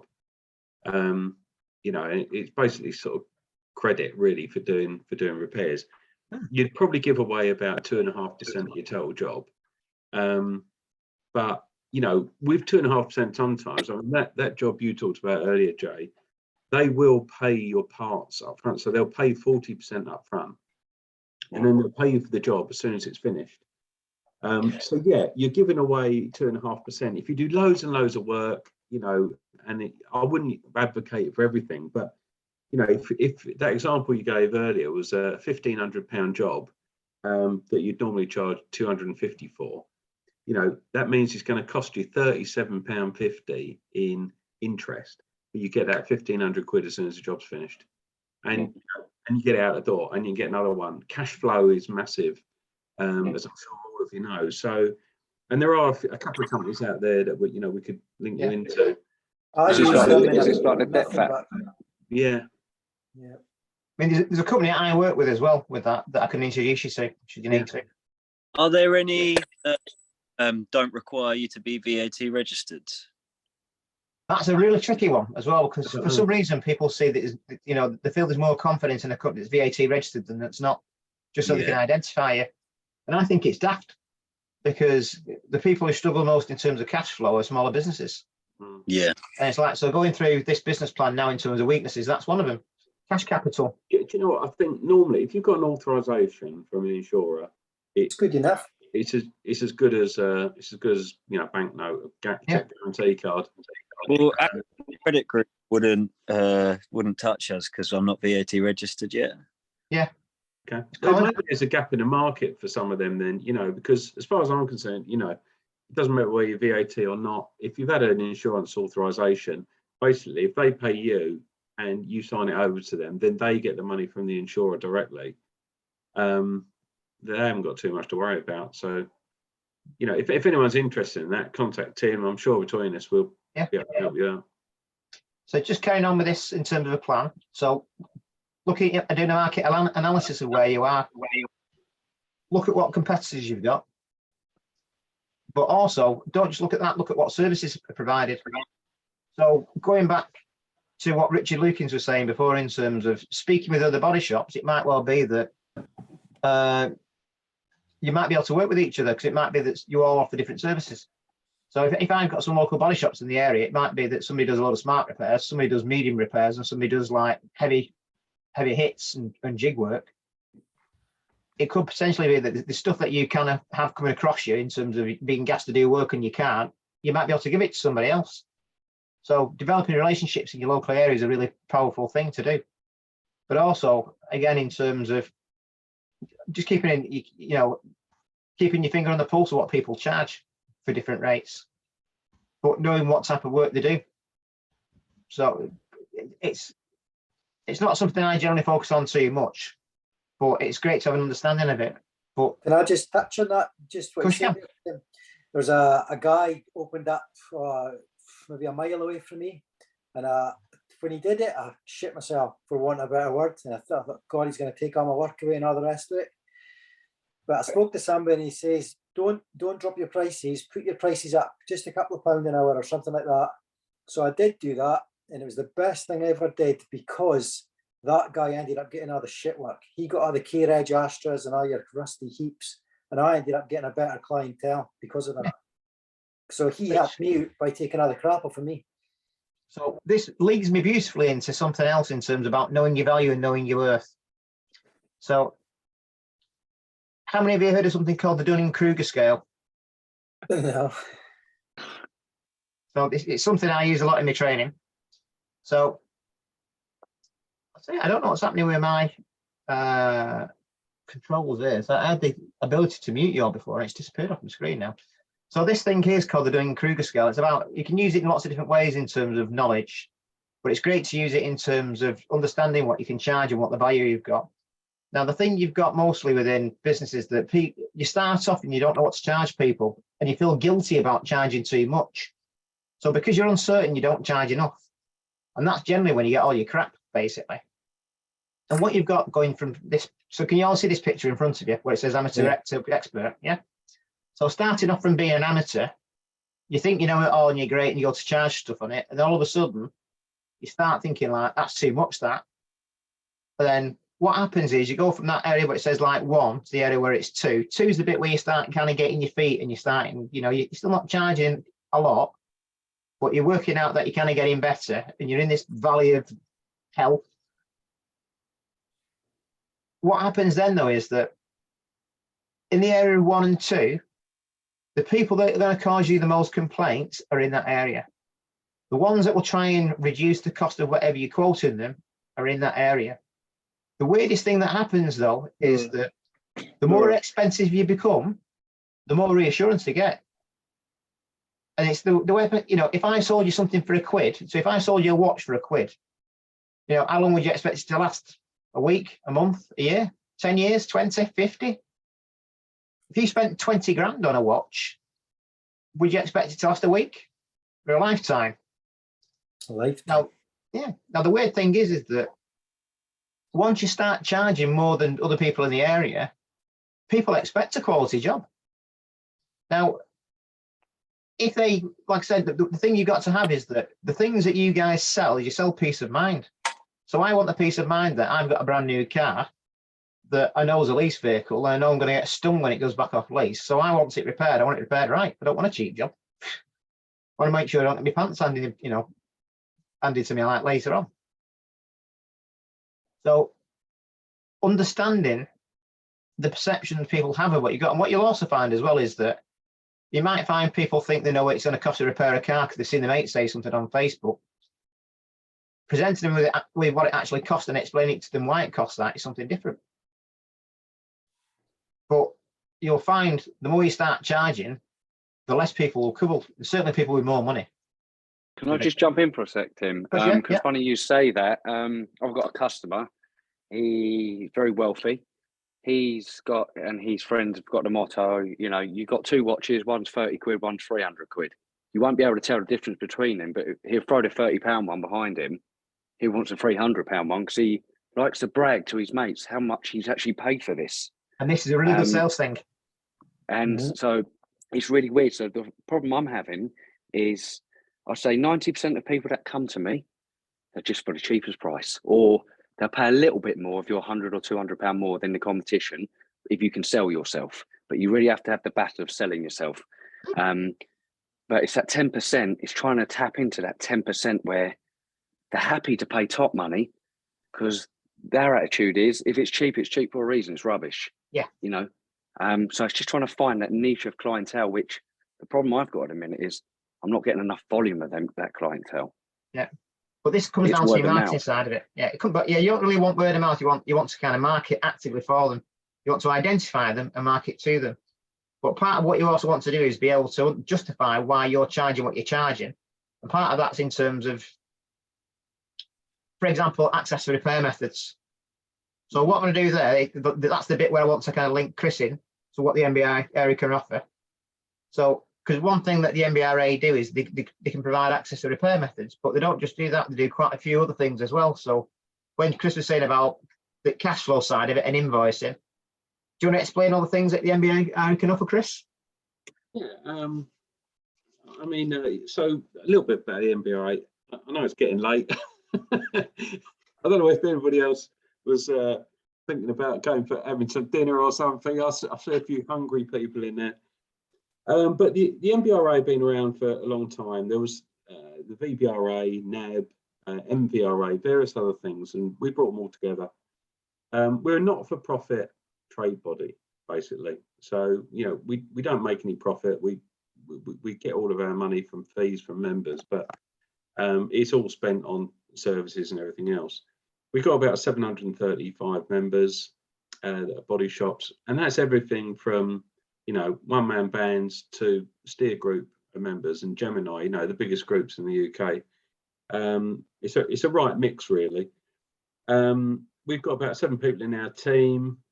We've got a board or an NBRA board with 10 people on it, and some of those, we've got 6 of them that are about independent repairers, and 4 of them are from repairer groups. The vast majority of our members actually do insurance work, actually, but you know, there's a lot of people that don't as well. And funny enough, being on here tonight has really, you know, really made me think that, you know, do we cater enough for people that are just sort of, you know, trying to grow their businesses? They're brilliantly skilled and know exactly what they're doing, but they've, you know, they've got the ambition to grow, but they haven't really got all the tools to do it. So it's really made me think tonight, you know, because you're all fantastic people and you're all on here late at night, and you know, you all must be working super hard, really, you know, to keep your businesses going. So I salute you and I admire you, I really do. The NBRA have got a bunch of services. We got, you know, we can help with legal advice. We've got an HR toolkit if you've got people and staff, HR advice, health and safety advice. We give a lot of advice to members on just about everything that they come into contact with. We've got an independent conciliation service for when you've got those sort of customers that are arguing with you and they're, you know, around the job, and you know, I thought you were going to do this and that, and so we get in the middle of repairers and their customers sometimes. Really, if you're doing sort of large repairs, you really should be using methods, and we do have a service as part of membership which gives you access to the vehicle manufacturer's methods of repair. There's several ways you can go out at that, but ours is actually the lowest cost way of doing it in the industry, and it isn't made up methods. These are literally the methods that come from the vehicle manufacturers.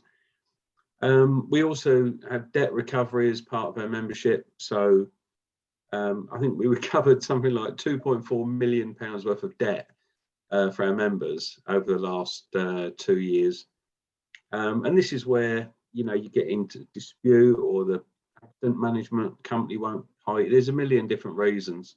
Sometimes we see trends with accident management companies that don't pay up, but we do a lot of that. We're on industry steering groups. We lobby the government. You know, we've written to recently we've written to the Secretary of State for Industry and the Transport Minister purely about the fact that insurers are regularly penalising and putting barriers in front of customers from using body shops like yourselves, like the additional excesses or paying the difference between, you know, what they could get jobs done at a network repairer and what you charge yourselves. So we've got loads of different things that we do. I don't want to bore you all to death with it tonight, you know, because we're probably running out of time and a bit anyway, a little bit. But I'll send some stuff out that that Tim can circulate around. But you know, really, we're just here to help body shops. It's as simple as that. And we get involved in disputes between repairers and rental companies and accident managed companies, and you know, we've helped repairers get money back from insurers that they thought was written off. So many different things. You know, I can't really cover it all in the next 20 minutes. But everything that, the thing you need to think of is that all the things in your business that cause you friction, where you want to be working on a car earning money, and you know there's a ball ache in the office because it's going to cause you friction and hassle. These are things that the NBRA can sort out. Is that a quick synopsis? Yeah, there really is. You know, I mean, we do most things ourselves, but we know everybody. You know, we've got contacts everywhere. And Tim is amazing. You know, especially with consumer advice and consumer law, absolutely incredible. We work with Tim, and if we've got repairers that are absolutely stuck or they're being, you know, badly maltreated by a big corporate entity, and the customer is losing out, we get Tim involved. And we're also doing sort of, you know, we're collating information at the moment about repairers that are being badly treated by insurance companies. Me and Tim have got a bit of a difference of opinion. You know, Tim thinks the insurers are the absolute enemy. I don't. I love them. Yeah, you know, I think a lot of body shop owners have become very, very wealthy over the years doing predominantly insurance work. As much as they moan about it, you know, they've done very, very well out of it. And I think if you work closely with insurers, you know, and get a reasonably good relationship, you know, you can grow your business very quickly. There's one thing I'm doing at the moment is I'm setting up relationships with insurance companies. So even though, you know, my general steer on them, that I'm trying to create gentlemen's agreements with them. So rather than, I'm trying to help insurance companies eliminate the friction that they might normally have with repairers, where they're trying to dictate rates and go, let's just be civil. So yes, you might not want to agree with these repairers, but they're not going to agree at your labour rate. So let's agree a common labour rate where with this, dependent on what type of work this body shop does, what equipment it's got, what standard it's got. So this is something like with Richard. We speak a lot about different things because of the type of vehicles that he works with. That I'm trying to get some type of agreement in place with major insurance companies where, you know, if you're repairing Lamborghinis, Ferraris and Maseratis, then you're not going to be paying £30 an hour through market study. So there's a bit of a difference there. So let's look at what we can do. Let's look at what's reasonable.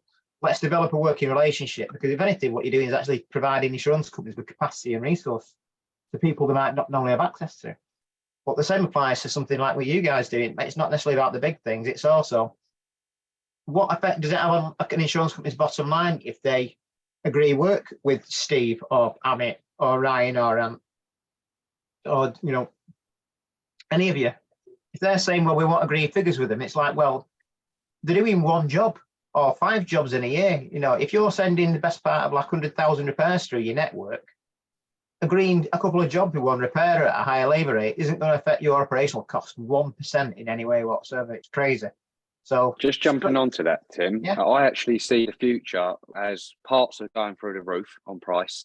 Paint materials is constantly going up. I mean, I've calculated it's gone up nearly 50% since 2019. It's every 3 months now they're going up. A lot of the retail can't afford really to go privately. They're all option for insurance. So I'm seeing transition from, and I heard it's like this in Australia and America, where not many people can afford to just pay for the repairs themselves. They're going to the garages, and the garages are pushing it straight for the insurance. Yeah, the minimum repair costs gone up so much, hasn't it? Yeah, and a lot of the smaller guys are going, oh, I don't know, I don't like the look of this, but look at it another way. Look how much I got on that X5. If I had 3 of them a week, that'd make me more money than what I'd earn in 2.5 weeks if it all went through normal retail. Yeah. You could do them all in a day. Yeah, well, yeah, I'd have a go. Sorry, guys, I really have to duck out. I'm really sorry. I was just going to lead you in as well, Richard.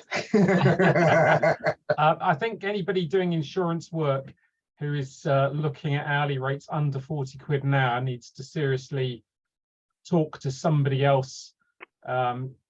Just spoke to 2 big body shops, chain of 19 and the chain of 14. Under 40 quid, unless you've got a real interest in doing huge volumes, isn't really where you want to be at. You're going to be breaking your balls for no reason. There's plenty of work out there above that. I understand it's not easy to get into the prestige marketplace, but you need to consider what your overheads are and everything else. But anyway, I'm on the forums. I'm happy to sound ideas or whatever else, but I'm really sorry I've got to go. Thanks everybody. Take care. Thanks very much for your time. Take care. So just to give you an example of that, so today I've actually, like I said, so what you're getting tonight is on a free session is kind of part of what I do. So a full session I do over a day. But to give you an example, so I've been doing some business development with a body shop today, and they didn't understand what their break-even rate is. So do you know what a break-even rate is, any of you, with a business? How much it costs to open the doors? Yeah, exactly what it is. So before you start doing any type of work, you need to understand where your profit is. Because if you don't know how much it costs you to operate a business, then you're not going to be able to make profit, because you don't know whether you're undercharging, you're overcharging, you know, how you get your custom. And this again alters the way you market. So the next thing I want to go into is the marketing side of it. So I'm going to give you a quick analogy. But just as an example, this specific business has got 10 staff. 6 are productive, 4 in the office. That's basically there's 2 of the directors. So their operational cost a month is, this amazed me, it's because of the staffing side of it as well, £37,103 a month is their static cost. Just to open the doors. Just to open the doors. So they then, so they're like you said, they're not a big business. You know, they're smallish, medium, and they didn't understand how to work out what their break-even rate is. So working off that, I said, well, on 6 productive staff, how many hours a week did they work? So they're all on 40 hours a week. So you've got 1,008 hours a month for the productive staff. But that's assuming no holidays and sickness. Yeah, And it is they're all indeed. working at So 100%. And Yeah. no down days, no cleaning, yeah, no. So and this is a good thing as no well. moving cars in and out. No, and this is all good things. So this is just literally from that. So you're working backwards from this. So if you think that 365 days a year, you've got your staff on basic holidays at 25, put your bank holidays in there, you're at 31. So I explained to them the fact they've got 10 staff just on holidays, not on sickness, like you just said there, Amit, they've actually lost a year's worth of productivity because of the volume of staff they've got just being off.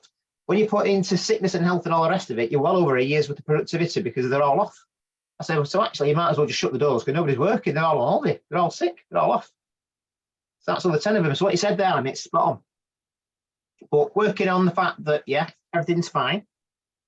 So you divide your 37,103 by your 1,008 hours. I'm trying to work out what it was, and it was £36.80 an hour was the break-even rate. And that's a pessimistic one as well. So this is what gets with insurance companies trying to do it at £35 an hour. Well, if your break-even rate's £36.80 an hour, straight away you're not making any profit. Are you off, Chris? Right, cool. So yeah, you should put on it. Oh, you don't mind. I thought this ended at 8:30. Well, I was going to lead you straight in, Chris, but no. I said I could talk a lot. I'm really sorry. I was supposed to be somewhere at 9, but listen, like I say on there, I've got enormous respect for everybody on here. Running the business is so hard. Anything you need, I'll pass my details in through Tim. Anything either Tim or I can do for you, just let us know. I'd love to help in any way I can. I'll be in touch tomorrow, Chris. Cheers.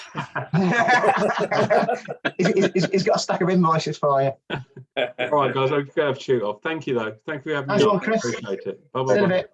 Take care. Just want to say I've been trialing their all data, their methods the last 2 weeks. They do a free 2-week trial. I'm really impressed with it. Yeah, I've used it on about 4 or 5 jobs, and yeah, it's really good stuff. Has it made you Are more you on profit? commission, Josh? What's that? Are you on commission, mate? All right, 20%. Yeah, every sale. Do it through me. Yeah. But the importance of stuff like that is, one of it's vicarious liability, because if you don't repair a car correctly, you're liable for it. If you repair a vehicle defectively, a customer can reject it and you can end up doing it again. Cost you more money. But the other side of it is, if you repair a vehicle correctly, it then means that when you estimate it, you're getting all the things required to repair that vehicle correctly and you can charge more money for it. So unless it's something really, really simple, I'd be using it on every single job, or at least having it there as a resource. And it's things like, things that make me laugh is on the Refinishers crew, and you'll see a photograph of a door and a door handle going, how do I get this off? And it's like, well, if you had repair methods, you'd know, wouldn't you? So, and it's things, what you've got as well from a mindset point of view is that most people who are independent businesses or one-man bands is that as a sole trader, you get reluctant to spend money. Well, you kind of need to change your mindset a bit with that and think like the things that you're buying are things that are benefits to your business. It's an investment. So anything you buy, whether it be a spray gun, order techs, accessory repair methods, tools, anything that makes your business money, makes you more profit, buy it. Anything that costs your business money, get rid of it. That's the most simplistic rules for it. I'm just going to give you a quick analogy on something, because this is the point I'm going to make you all really, really happy. So I'm going to fill your lifelong dreams now. So I'm going to make you all millionaires, every single one of you. So for the next 10 minutes, each and every one of you is now a millionaire. And I want you to kind of visualize this in your brain, and then you'll see where I'm up to with it. The potential for every one of your businesses to be a millionaire or turn over £1 million is easy. The difficulty is in doing it. So imagine you've got a football pitch, and you're in the middle of that football pitch, and I drop £1 million £1 coins onto that pitch, and I now say to you, right, you've got 10 minutes to pick up that £1 million. Now that £1 million yours, so you're all millionaires, but how many pound coins do you reckon you can pick up in 10 minutes? And also bear in mind the weight of it. I'm looking at Barry now, his brain's going, I've got big pockets. You just imagine him walking down the road, can't you? Aren't we? Yeah.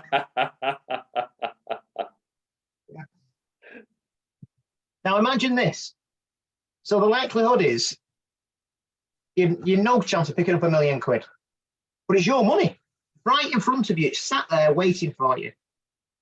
Now imagine that on this football field, there's bundles of £5,000 notes, 25 grand in individual places. But the thing is, because the field's flat, it's really hard to see them.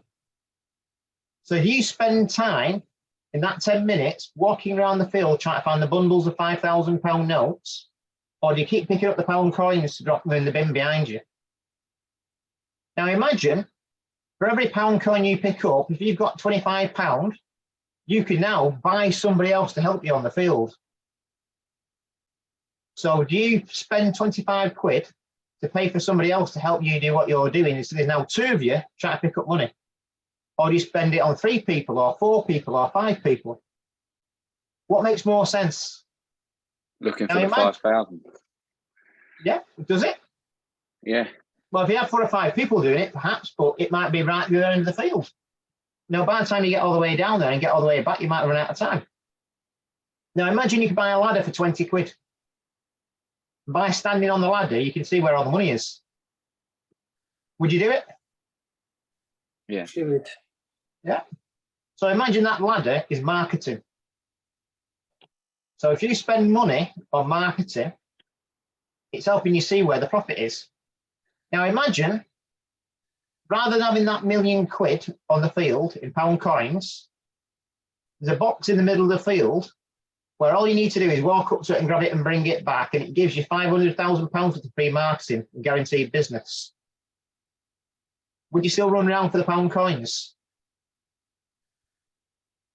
Or would you say, I'll grab the box? Now, the thing is, you can still market and not get the work, but potentially you can still get £500,000 in there, but it's more effort. So the analogy I'm trying to give you is that there's various ways of getting your £1 million. But what you need to do is you need to plan to get it. That's why you need a business plan.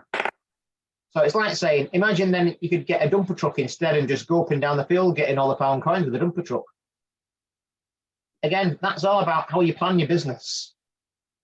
It's like paying the other people the £25 per person.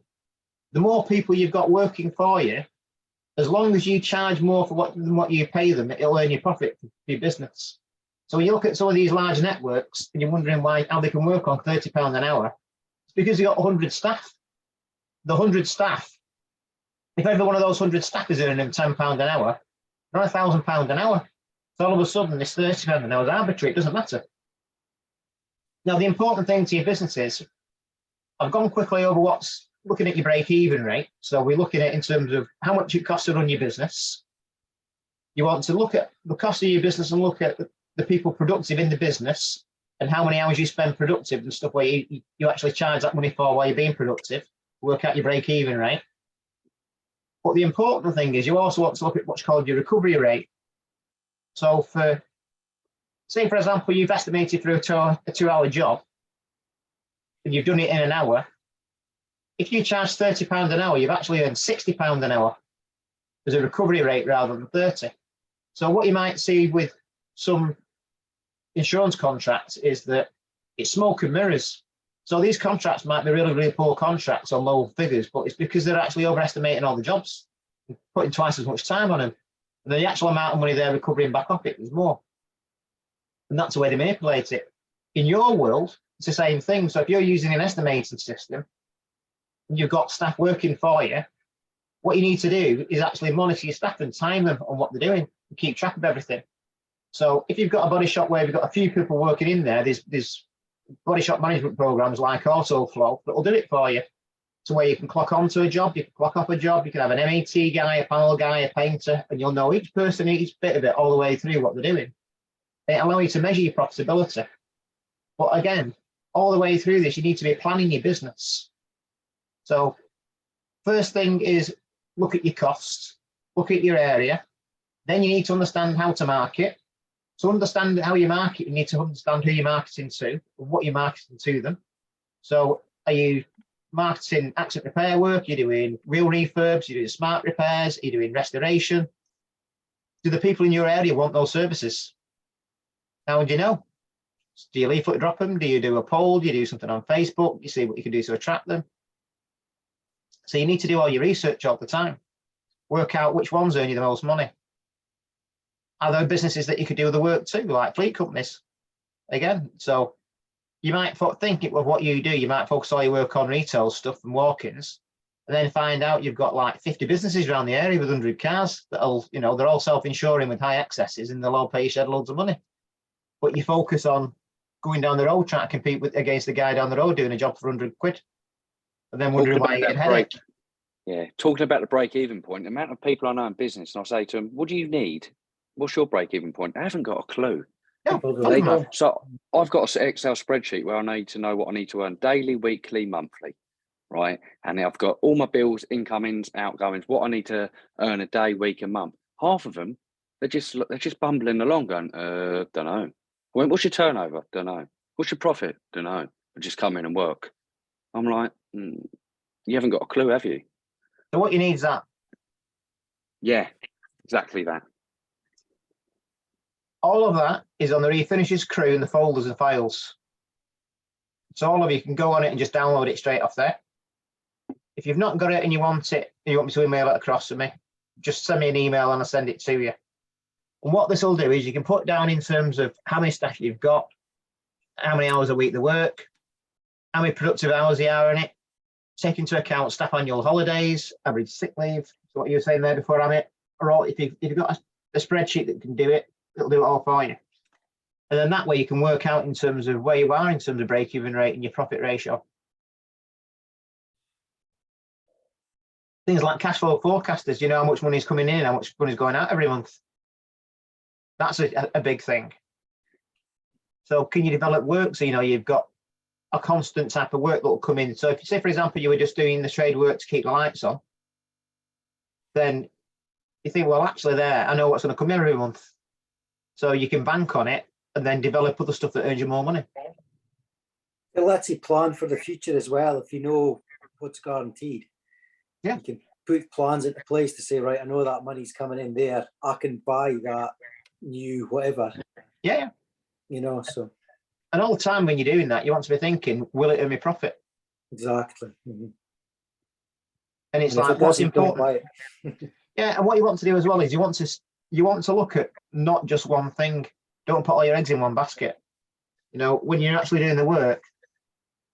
So the person who was doing like the auto wheel refurbs, like I said, his business model is actually really good because it's his dad's old property. They've got very low overheads because they actually own the property they're in. You're doing a high volume of work going through with good profit on it. So it is like, it actually probably wouldn't change that business model. There's just come back out that again.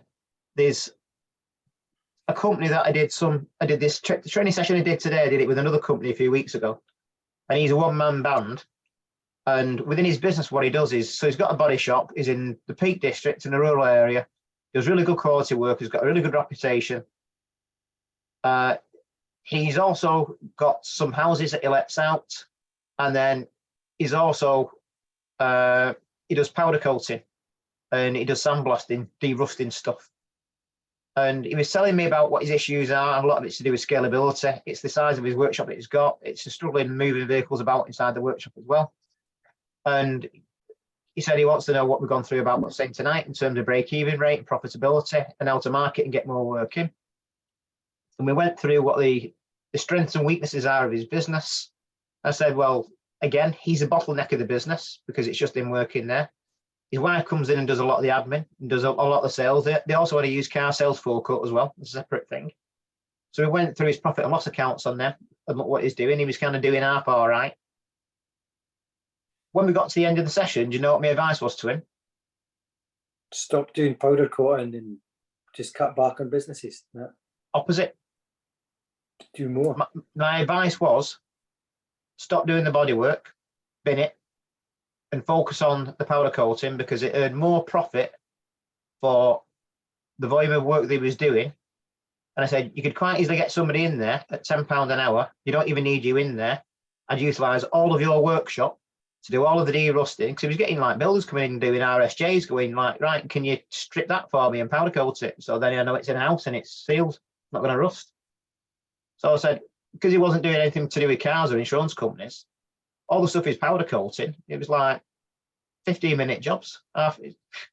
Easy money. Really, really, really easy money.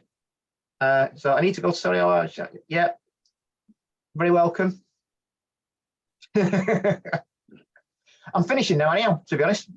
Right, half an hour. So yeah, Helen, sorry, I keep forgetting that. I keep thinking of people's names. Cocks me up, we call you Finley Try is like, no, it's Helen. Just put Helen on, it's easier. But there we go.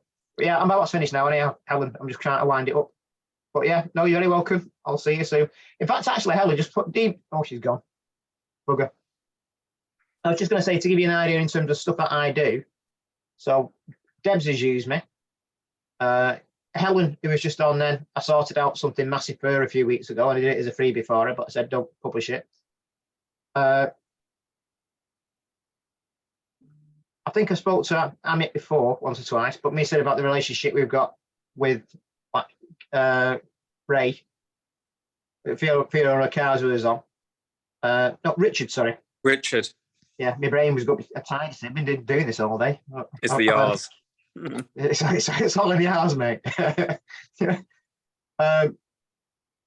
Richard was having a problem with a Maserati the other day, and the insurance company wouldn't authorise it, and they said it was a total loss. It's been sat there a year. Nobody could fix it. Nobody could get it authorised. I made one phone call to an insurance company, and they authorised it straight away. And he was going, Richard was just like, how have you managed to do that? We've all been struggling trying to get it done. Nobody could get it authorised. And it's also about developing relationships. So LinkedIn's a massive thing that I'm a massive advocate of. So if you're not on LinkedIn, you need to get on it. If you don't know how to use it, go on my video on YouTube and it'll teach you how to do it. But finding people who can help you. So again, for things like fleet work, you go on LinkedIn, you can put in your local area and you can find out all the businesses in your area. Doing that, can you find somebody who might, be a transport manager? That then starts getting you to a different quality of work. So you're not trying to compete. I said, like, we know with people coming in, sending you pictures of a car and trying to compete with Fred in the shed down the road. Because this competition is like, if you keep rushing to the bottom, you'll always find it. It's just that, you want to be going the other direction to earn more money. And the thing you've got is that the more money that you earn, in terms of by charging more for what you're doing, it means you work less hours. So if you work at £15 an hour and you do 10 hours for 150 quid, well, you're doing 7.5 at like 30. Something like it's a big difference in time. And then if you think like, right, well, if I earned £100 an hour rather than 50 or 25, 1 hour at £100, 4 hours at 25. So you've just got an extra 3 hours of your life that you can spend doing something you enjoy doing, or quality of life, or being with your family and your kids, or you've got more money to spend on holiday just because you charge you more money. But it's all about then finding the people that'll pay you. And that's about being diligent, researching your area, marketing, and then also being consistent.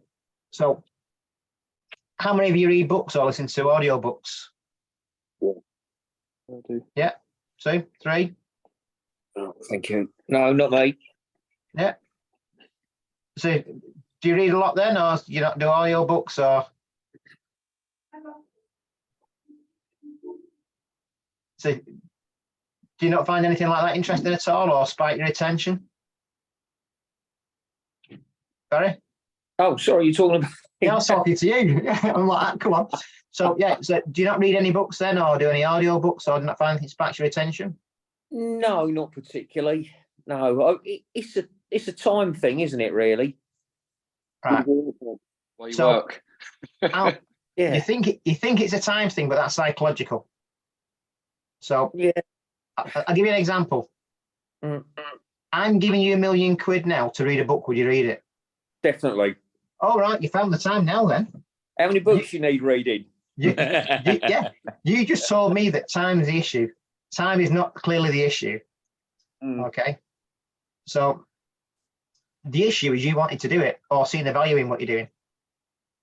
And so what you've got is that if you keep doing what you've always done, you'll always get what you've always got, and you'll be exactly where you are now in 10 years' time.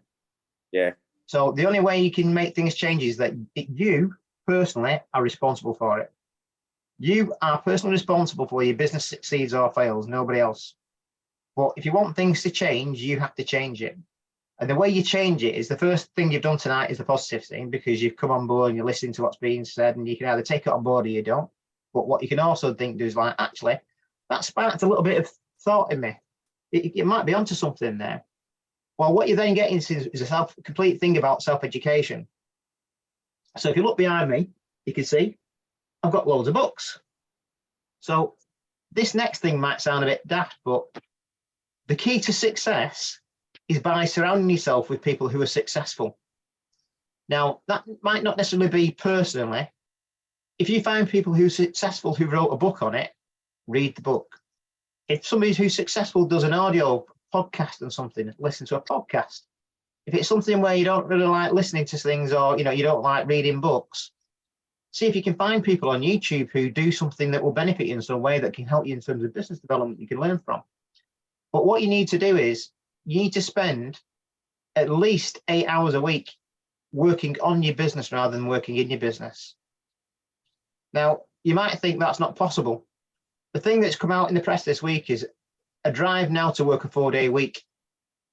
So if you've got the rest of the, the UK looking at a drive to work in a 4-day week rather than a 5-day week, that 5th day I'll be working on your business, not in it. Because if you then working on your business, think like, right, I'm now setting a plan, I'm setting goals, I'm looking at what I can do from a marketing point of view. I'm now working out how to get more custom in. And now thinking how I want to grow my business. It might need different premises. I might need more staff. All of these things, then it needs you to take action on those things, to do those things and make them work. But I promise you, once you've done it and it starts working, when you look back a year later and go, do you know what? I wish I'd done this years before. Because the other side of it is we're all getting older. And the thing is, you keep doing it, and so I'll give you an example. So, who here thinks they procrastinate? Yeah. Yeah. Barry's keeping his hand. Barry's like that. No. Yeah. So all the rest of you do. I'm horrendous for it. So if you want a good book on procrastination. I am the book on procrastination. Yeah, I'm so am I. I've got some books lined up here for you. So this book is brilliant. Eat that frog. You can easily read that in the night. Yeah. I suggest you all buy it. Eat That Frog is the thing that you keep putting off that you don't want to do.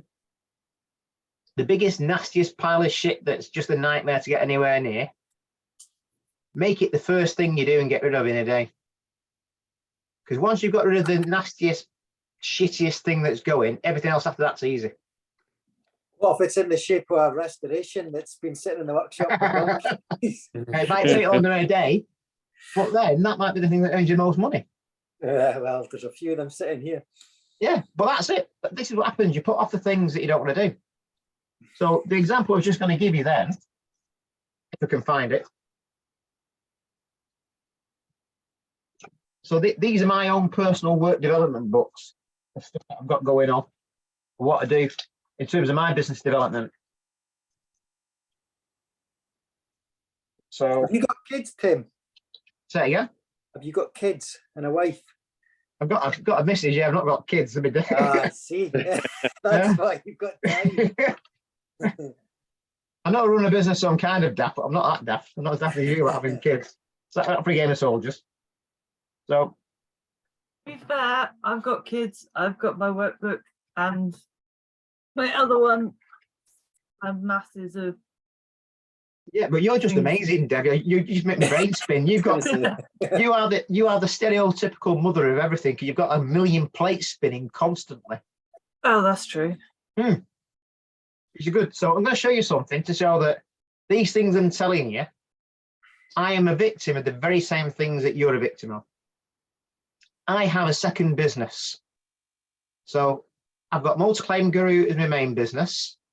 I have a second business called Body Shop Guru. So this is in my development of what I'm doing. If you read the top of it, it'll say goals, and it'll say 2021. That's what I need to do. Still not done it.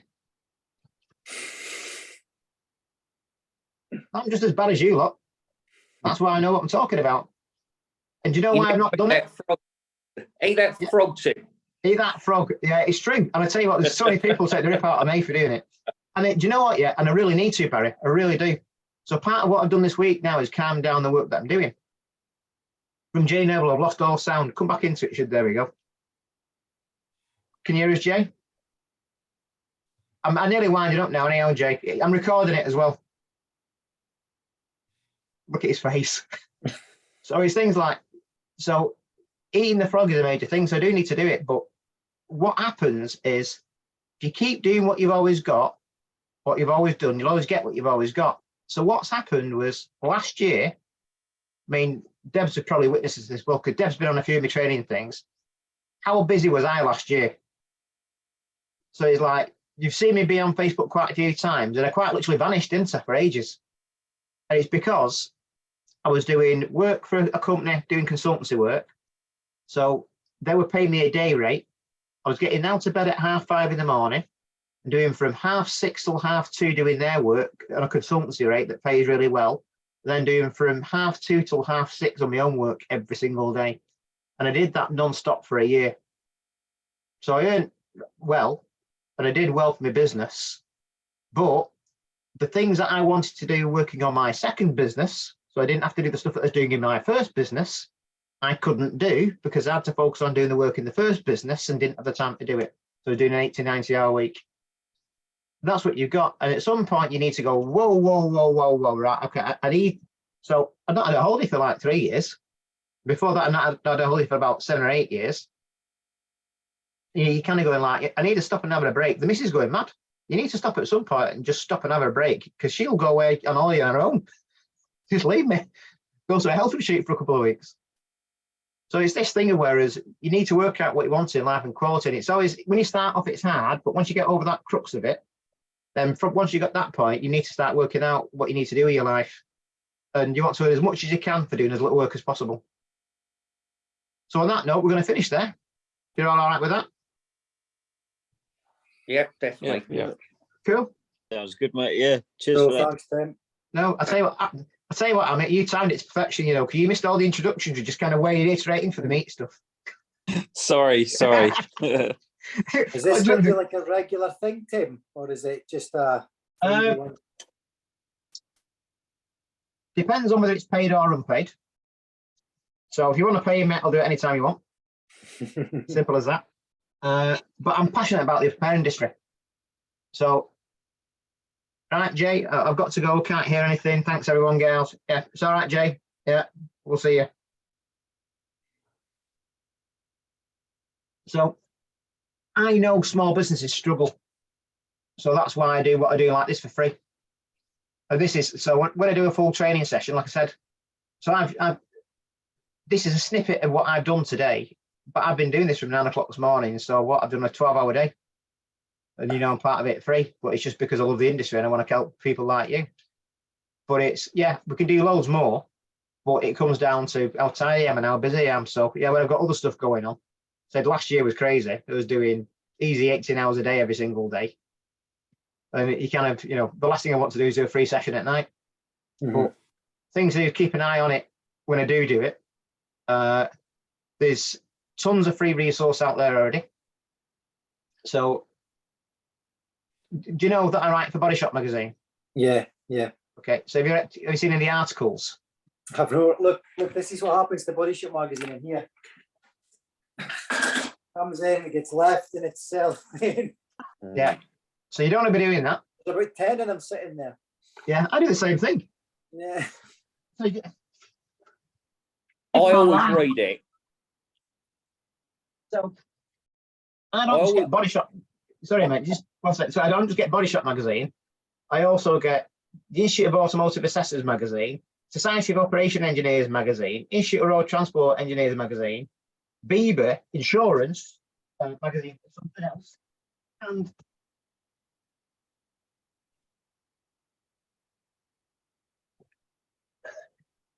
I might have a hernia in a second. But, but you know, there's that many of them. Yeah.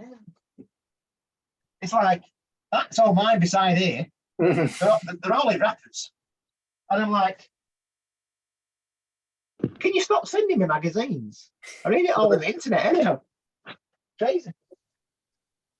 But yeah, it is that thing, but just go online as well. You can save them all as PDFs. But all the things that I do in terms of business development, I wrote small articles in Body Shop magazine.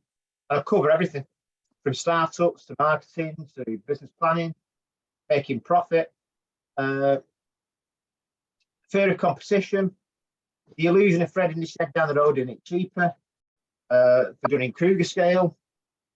So, Jesus Christ, that was heavy. I've gone red now.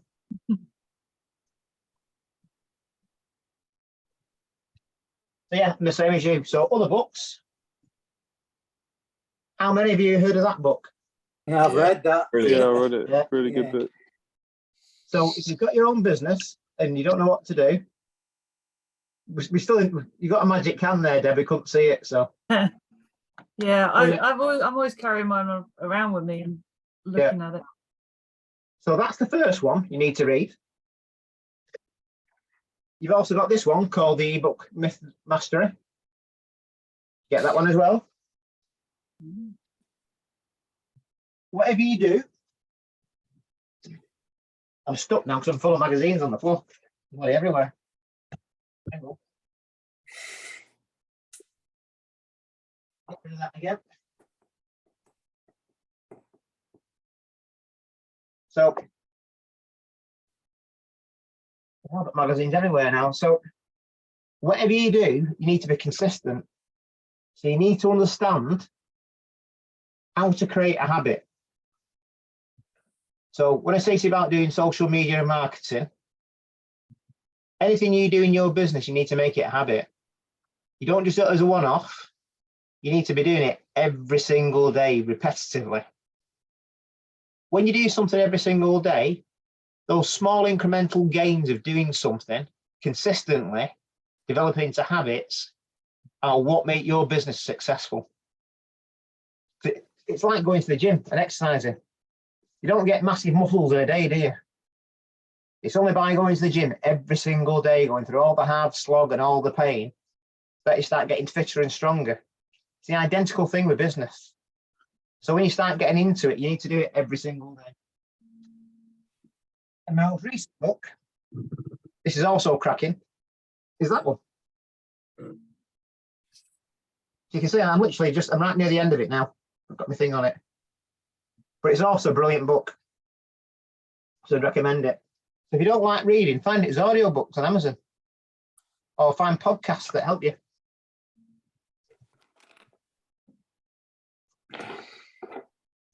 And on that, we will finish.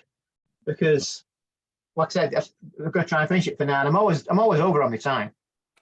But it's kind of, the introductions were too long as well, so I'm trying to wind it up fast. Because the intention was, have a look, so we got 1, 2, there's 6 pages there, we got through 3 of them. And that was your taster. Need to do another session then. Say it again. Need to do another session then. You've only got same time next week. Yeah, that's the one where you're all paying me £100 each. The second session. This is why I don't give all my information away in one go, you see, because I'm not daft. See, now you're all hooked, you all need to know, don't you? See, the alternative is you all paint my car for free. Bring it. Already got 100 quotes on it, hasn't it? Hey, I'll tell you, probably not far from the truth, that, I'll tell you. So on that note, yeah, we'll bid you farewell. I'll see you all a good night. Cheers, Tim. Thanks, Tim. Have you all found it useful? Yeah, really useful. Definitely. Yeah. So Definitely found it useful, and I will be putting some of it into play tomorrow morning when I go into work. Fabulous. That's exactly what I want to hear. The bit I think that's hit me most is, like I said to you, where I was trying to get the business, trying to keep the price very competitive. Yeah. And I'm going to totally change that as from tomorrow. Yeah. What you want to do, just find the right customers. Yeah. Look at your operational cost. Look at how much you spend every single month. Look at how many hours you work in the business where you're productive and what you charge for it. And then that way, you know at what point you're losing money. Because if you're quoting to a competitive, you might be actually losing money on every job. And then target people with money. And literally, so when people say about advertising, and it's like we say, spending 400 quid on Yelp, and I'm like, oh God, no, don't do that. No, because Yelp's crap. I'd be spent if for 400 quid a month, I'd be going around knocking on people's doors myself for 400 quid. So it's like, you know, I wouldn't be doing that at all. But what you need to do is any type of advertising you do, you need to test and measure it. So if you're spending £400 a month, but you don't get any feedback off it, it's not worth it. If you spend £400 a month and you get 50 grand out of it, it's brilliant. But unless you test it and measure it, you don't know. One thing I did, Tim, was I put my advertising into like private clubs. Yeah. Like so the area I live in, there is quite a lot of wealthy people, but there's also a lot of lesser wealthy people, for want of a better word. So rather than doing that, I steered my advertising about 20 miles away to, well, where they have like international rugby games and all the rest of it. And put my advertising in there, and because of that, that then comes to me. They bypass everybody in that immediate area and then come down to me. So it's a target audience, isn't it? You're a canny lad, aren't you then? That's what I do. I market nationally. I don't market my local area, I live a market nationally. So as a body shop, if you provide a quality service or a quality repair, or you do restoration work, I've got a body shop in the village, and his marketing's global. He had 10 Mark 10 Jags delivered from America last year to restore. Really? Amazing. You don't negotiate on his labour, right? No, quite right. I've got somebody coming tomorrow up from Bournemouth for a ceramic coat. Yeah. Driving up. Crazy. It's a full day's drive. It best be a good ceramic coat, because if it's not, by the time you get back home, it'll be in stone chips.